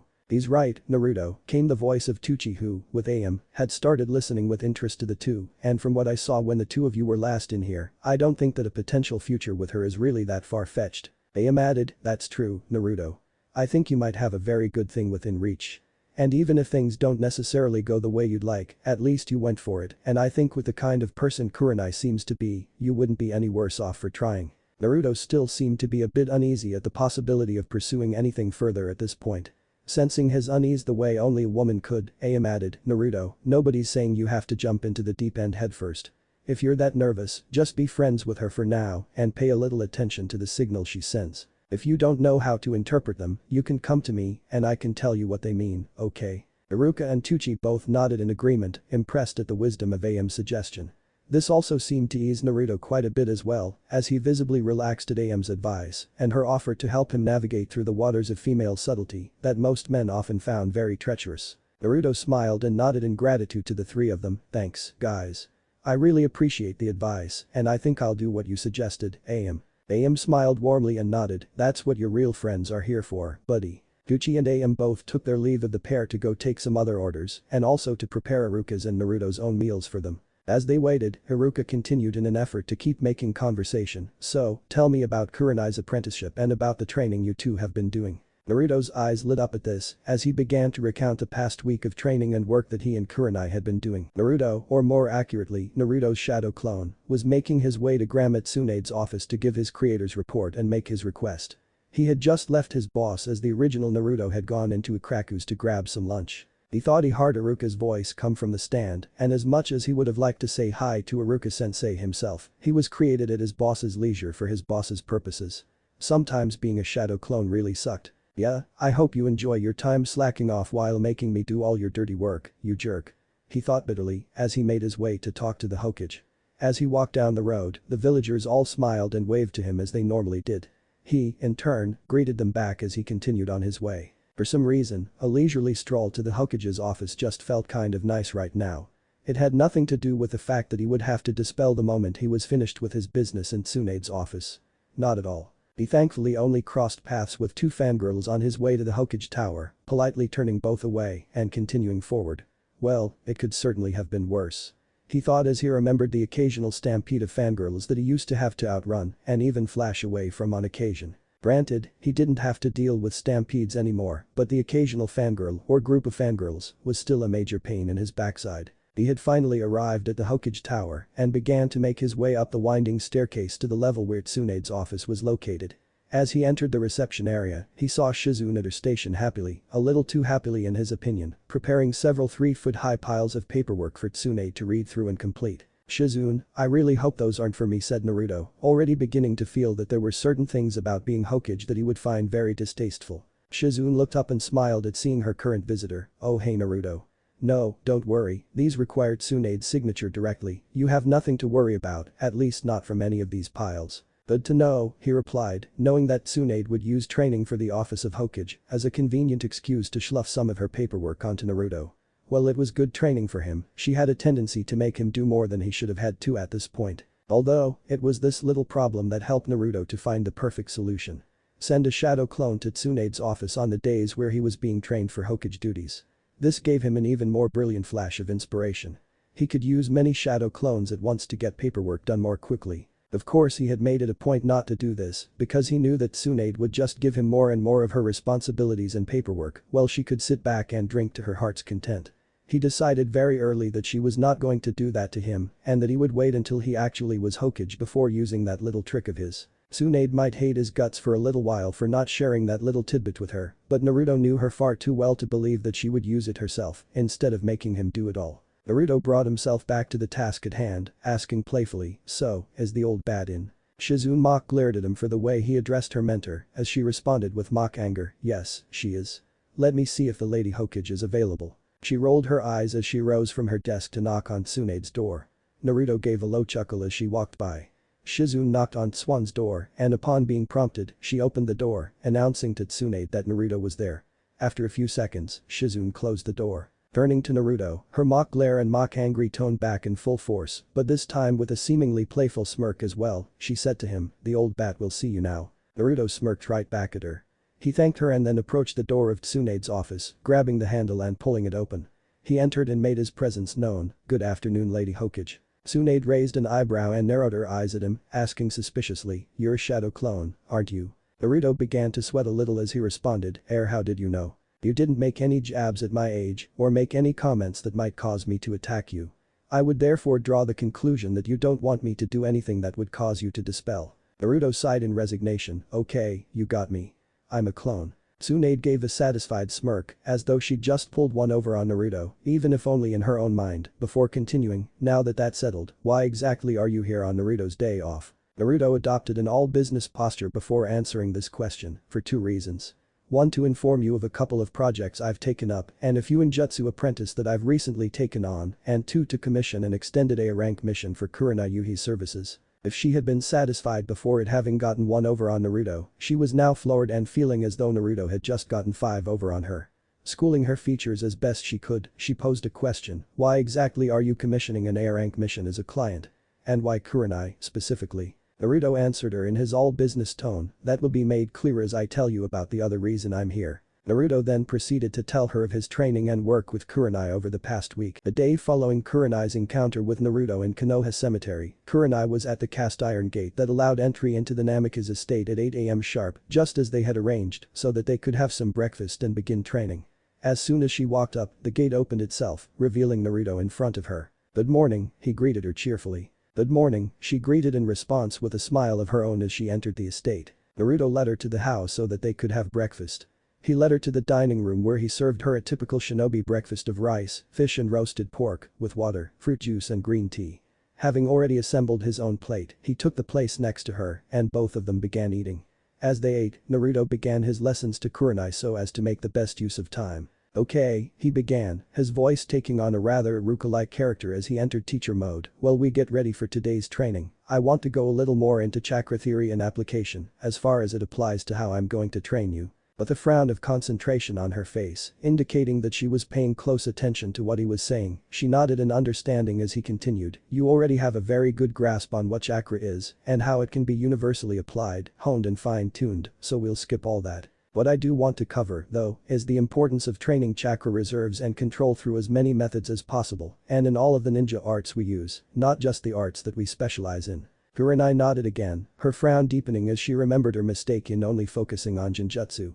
Naruto seemed to catch this, however, and began to reassure her, "You're not the first person to make that mistake, and you're not the only one in the village who is, right now." Kakashi, for example, tends to focus too much on chakra control for ninjutsu training only, and has very little if any chakra control training aimed at Jinjutsu or Taijutsu. Ai tends to concentrate on Taijutsu to an even greater degree than Kakashi focuses on his ninjutsu chakra training, leading him to have very little control over ninjutsu and Jinjutsu, except for that god-awful Sunset Cliffs Jinjutsu. Naruto added the last bit with a subdued voice and a shudder, causing Kurenai to giggle softly. Naruto smiled as he continued, "One thing you'll notice about Grandma Tsunade is that she focuses her chakra control in two specific disciplines. Medical ninjutsu and taijutsu, which is the main reason why her control is as fine-tuned as it is, though I think her senju blood probably has something to do with that as well, as her control over her naturally higher reserves is something of a talent she possesses. Sakura, for example, has naturally perfect chakra control, but her reserves have always been rather low. She can control her chakra better than Tsunade can, but she can't do anywhere near as many jutsu, and certainly not to the degree of power that Tsunade can, without running out of chakra rather quickly. The Hyuga clan are another example of refined chakra control concentrated only on taijutsu, control made better as they individually train their Byakugan. So, as you can see, more shinobi than not tend to make the mistake of not diversifying the areas and methods in which they control their chakra pools, essentially lopsiding themselves and creating ceilings that they can't seem to get past without actually discovering why. Of course, I only realized this as you were telling me about your problem yesterday, and I found myself thinking about what I knew about other great shinobi that I knew. Back on topic, though, we're taught that chakra is divided into two parts: physical and spiritual. Physical is linked to the body, spiritual is linked to the mind and soul. Kurenai nodded once more, showing Naruto that he hadn't lost her. Naruto continued, "This paradigm is oversimplified to the point where it gives an inaccurate understanding that doesn't hold water when applying more advanced methods of chakra training. It's true that these are the two sources that a person draws from when molding chakra, but..." Naruto paused for a moment to once again make sure that he had Kurenai's undivided attention.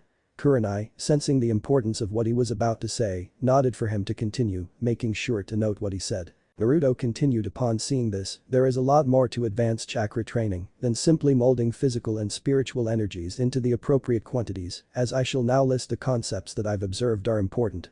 1. The speed and volume at which we can make our chakra flow through our chakra networks. 2. The tenketsu points and how our chakra can flow through them or be released through them to create different effects.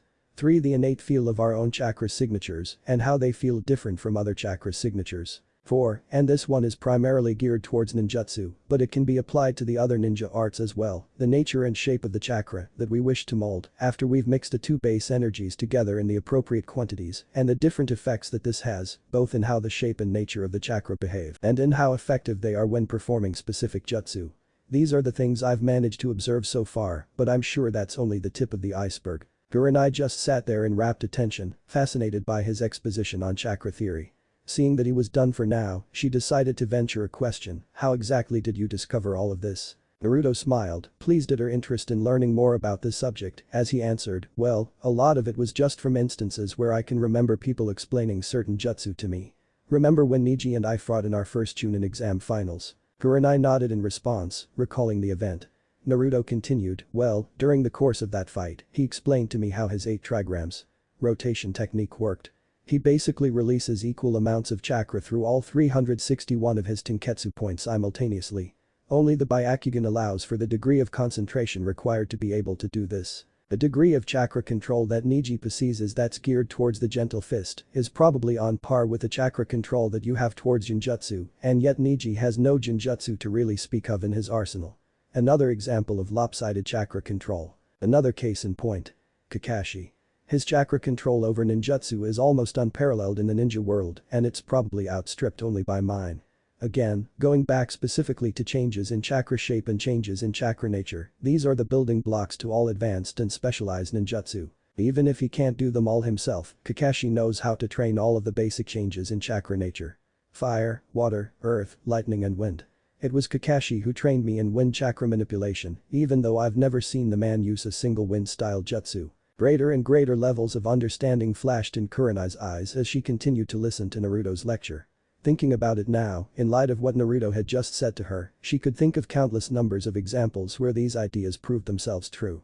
Naruto noticed her understanding and the excitement that her newfound understanding seemed to bring her. He began to feel rather satisfied with himself, both with his knowledge of the subject and with his teaching style. Naruto, wanting to make sure that she understood, asked her, "So do you have any more questions about what we've just gone over?" She shook her head in the negative, "Actually, no. I think you covered it pretty well." "Good," said Naruto with a smile before continuing, "but now, knowing all of this, let's talk some about how we'll start applying it all." Kurenai nodded with a smile and an excited gleam in her eye, her interest having been awakened by Naruto. Fascinated by just how technical the more advanced theories of chakra training were, she couldn't wait to apply it all and see just how all of it worked. Of course, now that she'd had a chance to rest and reflect on everything that happened yesterday, she was able to conduct herself and present her emotions in a more subdued and less ostentatious way, like she was more inclined to do. Since she had woken up this morning and thought about it, she was rather surprised at herself that she had acted in such an out-of-character way yesterday. She could only attribute it to all of the surprises that she had been presented with on a day where she would be more emotional than usual. Thoughts of Asuma came back to her as she reflected on yesterday's events, but surprisingly, they didn't affect her as strongly as she thought they would, nor did they cause her to feel sadness or grief. This both confused and scared her a little bit, but she decided to set this aside for now and ponder it later. She brought herself back to the present, with Naruto being none the wiser as to her momentary lapse into nostalgia. After the two of them had finally finished breakfast, Naruto cleaned up the places before he continued his explanation once more. "Now, after giving this a little more thought, I've made a few changes to our training schedule. We're going to start by training your body and your taijutsu. While we're doing this, we're not only going to make your body stronger, quicker and faster, we're also going to be adding chakra in different ways to increase speed, power, and even precision. We'll focus on that for now so as not to spread you too thin and to avoid doing too much at once. I'll also begin your Fuinjutsu education today after lunch. For now, though, if you would please follow me," he finished as he stood up and began to walk towards the back door. Kurenai got up and followed him as he opened the door, both of them stepping out into the rear grounds towards the training dojo. Kurenai was astounded when she walked inside the dojo. There were seals of many different patterns and shapes along the walls and ceiling, all of them glowing, indicating that they were currently active. She could only guess as to what their functions were, so she continued to look around. All around the room were wooden training dummies, posts and targets, as well as various different accessories all around the room.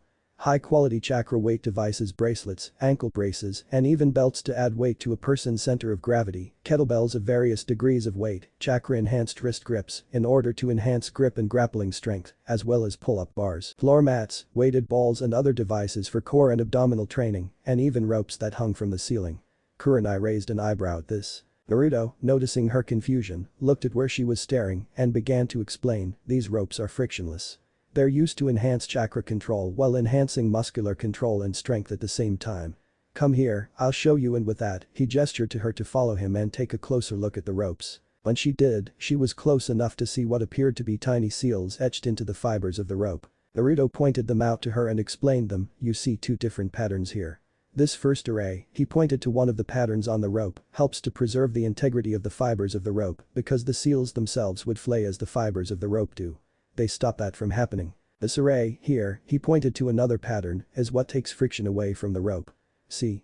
He finished as he rubbed his hand up and down the surface of the rope, no sound being made and no traction on his hand, demonstrating the effectiveness of the seal. Kurenai tested it herself, raising her eyebrows as her hand ran smoothly across the surface of the rope, almost as though there was nothing in her hand. Naruto brought her attention back to himself. "You'll learn to make seal arrays like these later, but you'll be using these ropes as part of your physical training.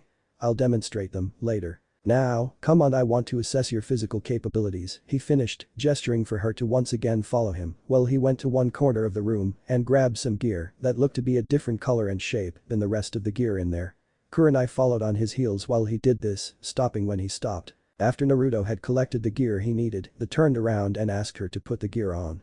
A pair of bracelets, a pair of anklets, and what seemed to be some kind of padded loose-fit halter top that she could easily slip on and off. Naruto explained that the purpose of these devices was to indicate the optimal level of weight someone should wear when training their body in order to both maximize the effectiveness of the workout yet keep them free from injury at the same time. He instructed her to channel a steady stream of chakra into the devices. She did so, noticing that they were all getting heavier. She continued channeling her chakra into them until she began to feel somewhat strained when the weight stopped getting heavier. Naruto told her to stop channeling chakra and he proceeded to take the weights off of her, looking on the inside surface of each. Kurenai looked at what Naruto was looking at, seeing that there were some numbers written on the inside of each piece of gear. Naruto informed her that the numbers were the ideal amounts of weight that she should wear on each appendage while performing physical training. Her ideal weights were reading as 45 pounds on her left wrist, 55 pounds on her right wrist, 80 pounds on her left ankle, and 85 pounds on her right ankle. He had also informed her that she would start with a lower number on both wrists and both ankles so that they could even themselves out, thus giving her body perfect balance. The halter top read 225 pounds, meaning that she would wear 225 pounds over her shoulders, chest and back while training her body into jutsu. Kurenai had asked about the belts, seeing that there wasn't a belt that did what these other pieces of equipment did. Naruto told her that the belts would serve the same purpose as the halter top and that they could be worn while performing pull-ups so that the weight could be a little lower on the body, making the exercise more effective. After recording these numbers, he pulled what looked like a pair of forearm-length gloves and a pair of what would have been shin guards, except they were made of some kind of cloth instead of metal. Kurenai inserted her hand into each glove and noticed that the portion that covered the forearm was open and designed to be fastened around her forearms. She fastened and repeated the process with the cloth shin guards, fastening them around the back. Before she could put the halter top on, Naruto stopped her before bringing her into what appeared to be a changing room with female-oriented training clothes. Naruto had told her, rather bluntly, to Kurenai's mild annoyance, that the bandage dress that she was currently in was not suitable for the training that she was about to undergo. Letting her know that the clothes were laced with seals that could either tighten or expand the fabric on the outfits to a degree and showing her how to activate them, he left her in the room so she could change. When she came out wearing a red training guy that was just loose enough to allow her ease of movement but tight enough to stay on her body. Over the guy was the halter top and under the sleeves and legs of the guy were the greaves and the gauntlets, all set at the weights Naruto set them at. Naruto wore a satisfied smirk while Kurenai wore an annoyed scowl. Naruto told her that she would thank him for this later, then proceeded to grab a pair of hand grippers that was of the same basic design as the gear that determined her initial weights were. Naruto handed them to her and told her to grip them as tightly as she could. She did and found it quite easy to grip them before Naruto told her to add a steady flow of chakra to them while maintaining the grip. She did this and the resistance steadily grew for a few seconds on each gripper. The gripper in her left hand stopped increasing in resistance before the one in her right hand did, indicating that her right grip was stronger than her left. She could apply 70 pounds of torque in her left hand and 85 pounds of torque in her right. Naruto seemed to be quite impressed with this. Kurenai had a rather strong grip for a genjutsu specialist. Naruto told her that for exercises that were done one limb at a time, she would do 10% more repetitions for her weaker limb than for her stronger one so that she could balance them out as she grew in strength and speed. From that point for the next 4 hours, Naruto would have Kurenai on physical training, with 45 pounds on each wrist, 80 pounds on each ankle, and 225 pounds over her chest, shoulders and back. Naruto actually put some training gear and weights of his own on so that he could perform his routine while she performed her own. He told her his own numbers to give her an idea of what she'd be working towards. 400 pounds on each wrist, 750 pounds on each ankle, and 2,500 pounds over the top of his body.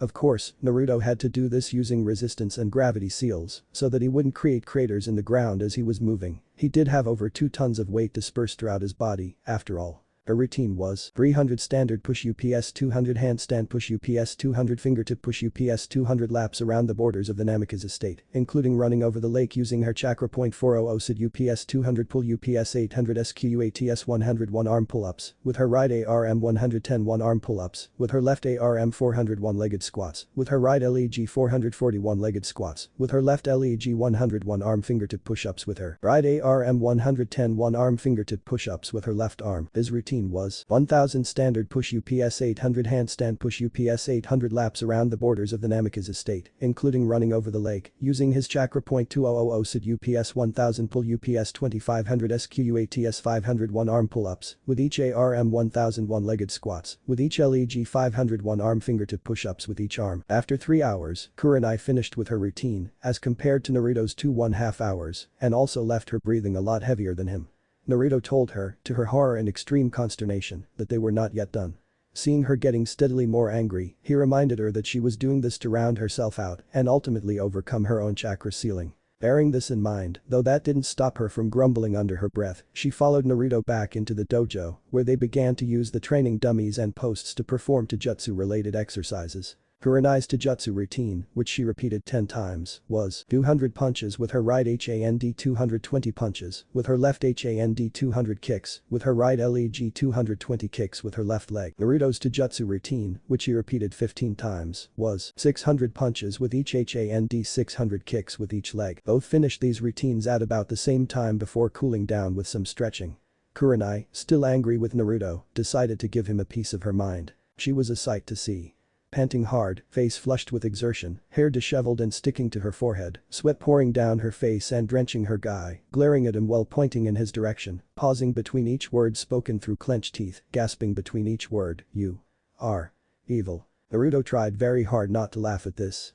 He couldn't help but feel a little sympathy for the woman, who certainly wasn't used to this level of physical exertion, at least not with the amounts of weight that she was currently wearing, but at the same time, the trainer in him found this to be highly amusing. He settled for an amused smirk before telling her that she could take the weights off now and also to go ahead and use one of the baths in the onsen inside the house to relax and clean herself up.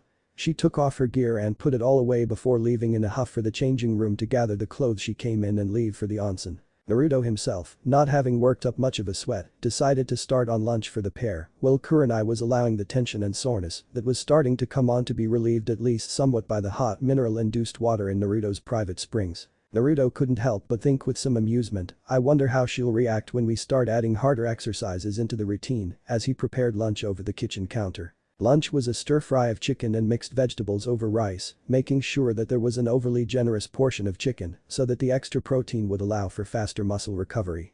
He had also prepared 3 gallows of ice-cold water for them to drink. He was certain that Kurenai would go through at least 2 gallons by herself. Once Naruto was finished, he noticed that Kurenai was walking or rather, stumbling in, eyes glazed over and mouth watering. She had evidently smelled lunch and was ready for some. Naruto smiled at her as he asked, feeling better. Kurenai scowled at him once more as she sat down at the dining room table, but this time there was a mildly playful quality to it. She couldn't stay mad at him, after all, he had done more reps and sets than she had in every exercise, far more, and he had literally 10 times the weight on his body to boot. That was also what made it more infuriating to her. The fact that he didn't make her do anything that he didn't do himself. She was infuriated by the fact that he left her with no room to point fingers at anyone except herself. And taking ownership for your own deficiencies could be a real drag. Great, Naruto's turning me into a Nara, Kurenai thought to herself, both in amusement and annoyance. Naruto interrupted her musings by laying a plate of the dish that had her mouth watering and invited her to dig in. He also brought the water to the table with a couple of glasses, and true to Naruto's suspicion, Kurenai downed several glasses of water, equating to about 3/4 of a gallon, before even touching her food. She didn't waste time eating either, but she did notice, with some frustration, that she had a harder time gripping her chopsticks than usual. Her forearms were tired and sore. Naruto, seeing her frustration, asked with a chuckle while pointing to her chopsticks, would you like me to help you there?" Kurenai's face turned red at the question, but whether from a blush or continued annoyance, Naruto couldn't tell. She simply chose not to answer the question as she continued trying to feed herself, experiencing some success, but not enough to sate her grumbling stomach. After a few minutes of this, she sighed in resignation. She turned to Naruto and asked somewhat sheepishly, "Is that offer for help still on the table?" Naruto simply smiled and nodded at her, not wanting to embarrass her any further. He began to take portions of food that she could comfortably chew and feed her so that she could finish her lunch a little faster without completely abandoning her table manners. The mood began to lighten up as they made small talk over lunch, laughing and smiling with each other. After lunch was finished, Naruto informed Kurenai that it was time to get back to business. He led her into the workshop area in his library. He had set up a small workstation for her so that she could practice the basic fuinjutsu skills that he would be teaching her. She saw several scrolls, blank pieces of paper, and inkwells and brushes of various kinds. She took a seat at the place that he had set up for her as he went to one of his blank whiteboards and began lecturing. "Okay, Kurenai, before we get started, I want to tell you up front. As hard of a taskmaster as you thought me to be with physical training, I am a much harder taskmaster and a stingy perfectionist when it comes to sealing. If you're going to be apprenticed by me in the art of fuinjutsu, there are some ground rules you'll need to agree to, first." Kurenai nodded in understanding. Being a master herself in the art of genjutsu, she would also set certain stipulations upon anyone wanting to apprentice under her to learn her art. She certainly didn't expect Naruto to be any different. Acknowledging her assent, Naruto began to list the ground rules that she would have to abide by while under his wing. First and foremost, unless for the purposes of study, you will never buy another sealing note, tag, or what have you from any store or any other seal master ever again. This means you won't buy any more paper bombs or the like from the wolf's claw. If you need an exploding tag or any other seal, you will learn to create your own. Kurenai raised an eyebrow in curiosity at this, but nodded in agreement, knowing that as with any art worth learning, understanding the reasons behind the rules would come in time. As an apprentice to Naruto, she decided that she would display the same humility that she would expect from an apprentice of her own. She simply kept her mouth shut and listened. Second, we will not move past a lesson until you have both completed the lesson and mastered the accompanying skills to my satisfaction, even if the lesson seems too mundane, or even if you've used the skills in the lesson before. Third, I have no problem with you asking questions, ask as many as you want. The more you ask, the more you learn, after all. If an answer does not make sense to you, or if it seemingly contradicts what you believe you know about sealing, please don't argue with me. I'm happy to clear up any misconceptions or misunderstandings that you might have, but as a master, I will not argue with an apprentice who has nowhere near the level of knowledge and skill that I possess in this art.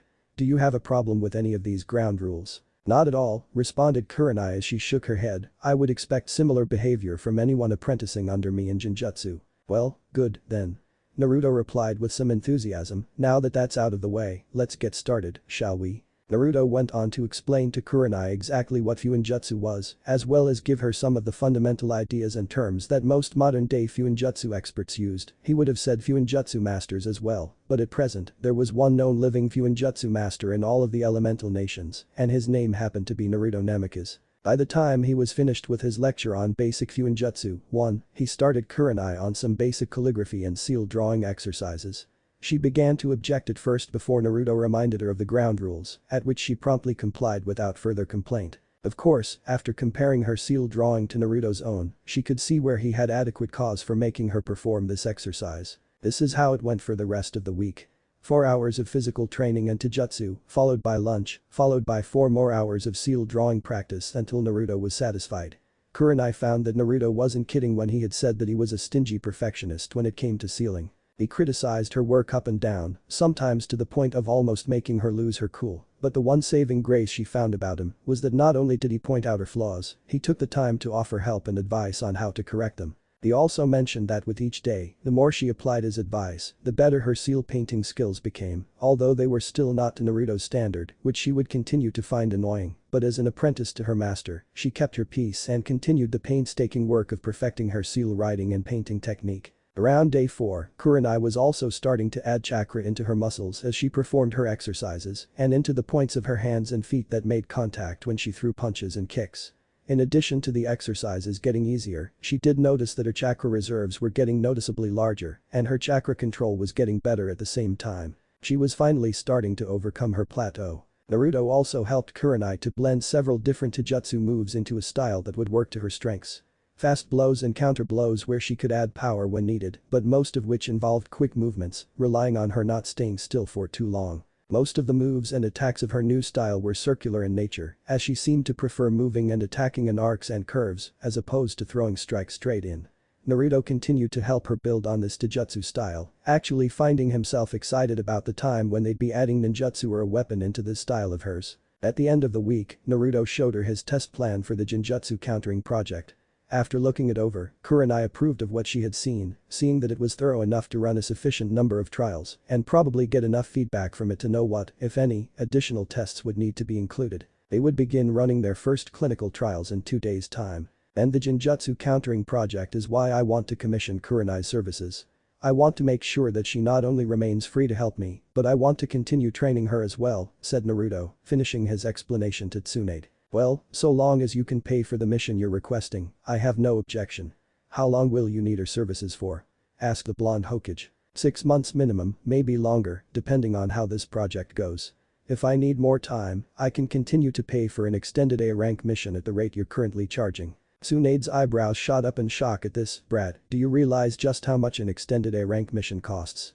You're talking the price of at least 6 S rank missions, due to the length of the mission alone. I realize that, Lady Hokage, and I can easily afford to pay that, added Naruto, very confident of the truth of his claim. Tsunade sighed in resignation, seeing that she was not going to talk him out of this. She began to put a mission profile together. Okay, Naruto. I'll fill out the paperwork with the mission details and I'll have Kurenai come up here to take the mission.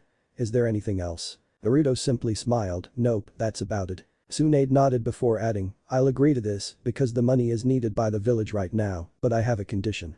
I want monthly progress reports from you on Kurenai's training, her apprenticeship under you, and the results of the Genjutsu countering project as they all stand by the end of that month. Naruto nodded to her, no problem, Grammet Tsunade. I'll give you regular updates on all three. With that, he dispelled himself before Tsuan could react, relaying the information back to Naruto. Naruto blinked as his clone relayed everything to him. Hiruka saw him twitch and space out for a moment before coming back to himself. Shadow clone just dispel or something? He asked casually. Yeah, Naruto responded just as casually, although he was still shaking his head a little to try to sort through the sudden rush of information. Well, it looks like Grandma's allowing me to give Kurenai a mission so that I can keep her free for as long as I need her help, said Naruto, quite satisfied with Tsunade's approval of the request he sent his clone to make. Okay, Naruto. Well, I'm glad that things seem to really be coming along for you, said Iruka as he prepared to pay his bill and head back home to his wife. Sure thing, Iruka-sensei. I'm glad we could catch up, he responded as he paid his own bill, preparing to head back to his own home to do some training of his own. Both men said goodbye to each other and went their separate ways. And that's where we are now. Kurenai finished her recollection of the past week's events to Anko as they finished their meal. Anko, of course, couldn't help but continue to try to tease her friend some more. With a mischievous glint in her eye and an equally mischievous smirk, she began to do just that, and you know, you've spent probably more time at Naruto's house in the past week than anyone else has well ever, she looked at Kurenai in mock accusation. Kurenai blushed under Anko's scrutiny, beginning to sputter before collecting her faculties enough to spit out a defense. Now, wait a minute, it's nothing like that. I wouldn't be able to make a relationship with him work. He's just a little more than half my age. And I don't know him that well, yet. Anko fell out of her chair in laughter at this, clutching her sides and rolling on the floor, completely uncaring towards the scene she was making in the dango pit. Kurenai continued sputtering as her face kept getting redder and redder, both with embarrassment and anger at her friend for pushing her buttons like that and backing her into a corner. She eventually stopped sputtering and just sat there fuming as Anko pulled herself off the floor and back into her chair in an attempt to get a grip over her laughter. Anko wiped a few tears from her eyes. You should see the look on your face right now. Kurenai continued fuming as Anko continued to try to contain her laughter. Anko then continued, her tone playful, but with a hint of seriousness, but I never said anything about you and my little bro being in a relationship with each other. I may have teased a little. She paused, and both her face and tone softened as she continued, but if I were you, I'd ask myself a few things. Why did you feel the need to defend yourself like that? Also, why do you feel the need to even tell me why a relationship with anyone wouldn't work? It would seem to me, and I'm talking as your friend now, Kurenai, that you might very well be developing feelings for him. Kurenai had calmed down as Anko's tone had softened. As she listened, she became a bit forlorn. She voiced her concerns, her own resigned frustration evident in her tone. I don't know what I feel right now, Anko. Up until last week, I wasn't feeling much of anything at all, and now, here I am, with all these new feelings that I have no idea what to do with. On the one hand, what I said is true, but on the other, it's pretty easy to forget that he's 14 years my junior given his maturity. But I don't know, there's something about it all that just feels all wrong, she finished as her eyes began to well up. Anko dropped all pretenses of play and teasing as she frowned in concern for her friend. She paid their tab and quickly brought Kurenai out of the dango pit, teleporting the two of them to Kurenai's apartment. Kurenai looked at her friend in confusion. Anko answered the unspoken question, less chance of us being disturbed here. I don't think you'd want Iruka walking in on this kind of conversation, would you? Kurenai smiled in gratitude. No, I wouldn't. Well, come on in, she said as she pulled her keys out and unlocked her door. They entered her apartment and sat down on the lavesiette next to each other. Anko began anew, placing her hand on Kurenai's knee. Kurenai, why is this whole thing bothering you so much? Kurenai closed her eyes and sighed in an effort to calm herself before answering. Failing to calm herself or to keep the tears from coming, she responded, to tell you the truth, Anko, I just don't know. I don't know what I'm feeling or why. Whenever I think about Naruto, one minute I feel like I've found the single greatest treasure I could ever imagine finding, and the next, I feel as though I'm betraying the man I loved and everything we had. She began to sob at this, immense feelings of guilt threatening to overwhelm her. Anko pulled Kurenai into a comforting hug, Kurenai grabbing Anko tightly as she continued crying. Kurenai continued through her sobs, I never imagined myself in this kind of a situation. You're right, Anko, I am developing feelings for him, but he's so much younger than me, what will people think of me? Would something like this destroy all the respect I've worked so hard to earn? Will this hurt my career? Will it hurt his? What if I forget all about Asuma? There's just so much that's uncertain in this. More sobs continue to pour out of Kurenai as Anko simply rubbed her back in an effort to soothe her, and I'm scared. I'm more scared than I've ever been in my life, and I don't know what to do. She continued to sob in Anko's sisterly embrace, having said her piece. Anko just continued to soothe her and try to calm her down. After a few minutes, Kurenai's sobs began to subside. Anko, sensing that Kurenai was calm enough to be able to process what she had to say, pulled out of the hug so she could look Kurenai in the eye. She began, "Kurenai, I want you to think about this for a minute and I want you to think hard, okay?" Kurenai nodded, waiting for Anko to continue. She did. "If Asuma could come back just to talk to you for 10 minutes, what do you think he'd say?" Kurenai blinked a few times at this. She hadn't expected to be asked such a question and she certainly wasn't prepared for it. She began to think about who Asuma was and what he would want for her. Kurenai began to answer tentatively, "I think that he would want me to be happy. I think that it would sadden him to see me this way. I think he'd want me to love again and to pursue the dream we had of building a family with a man who would love me as much as he did." She smiled at this next thought. "Actually, he would probably hope that I could find someone who'd love me even more than he did. He was always like that." She finished with a soft laugh as a few more tears began to roll down her cheeks. Anko smiled, "I think that's exactly what he would say, and just because you won't necessarily grieve Asuma's passing anymore, that doesn't mean you've forgotten him or that you ever will. You know as well as I do that you'll never forget Asuma Sarutobi.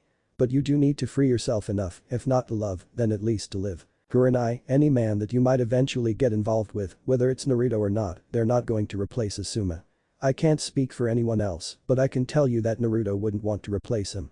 Would you want to be Sakura or Hinata's replacement to him?" Kurenai grimaced at his as she shook her head in response. Anko laughed at this as she continued, "Kurenai, the point I'm making here is that there's nothing wrong with what you're beginning to feel for Naruto. And there's nothing wrong with being scared, either.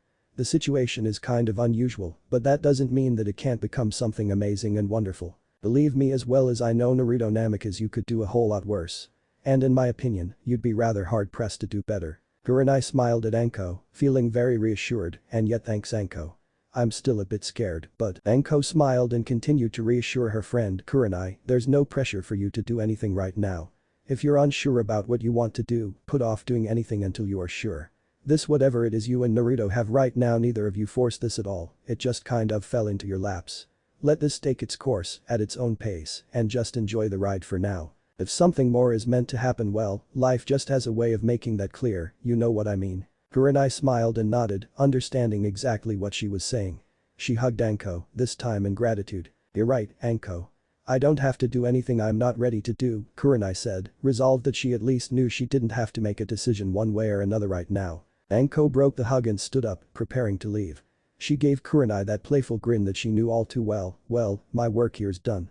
What are friends for, after all?" Kurenai rolled her eyes and giggled at her friend's antics, showing her out. As she shut the door, she went back to the Levesiad and continued reading Murder in the Hidden Mist from where she left off. Who knew what the future might hold? She certainly didn't, and neither did anyone else, but at least she was no longer scared of taking action in one direction or another. For now, she was content to just tag along for the ride, glad that for now she didn't have to do anything at all. What if Naruto lived with Kurenai and trained? Thanks for watching my video till the end. If you enjoy this content, then do consider subscribing to my channel and leave a like if you guys need the next part, comment down, and thanks for watching the video and see you guys in the next video.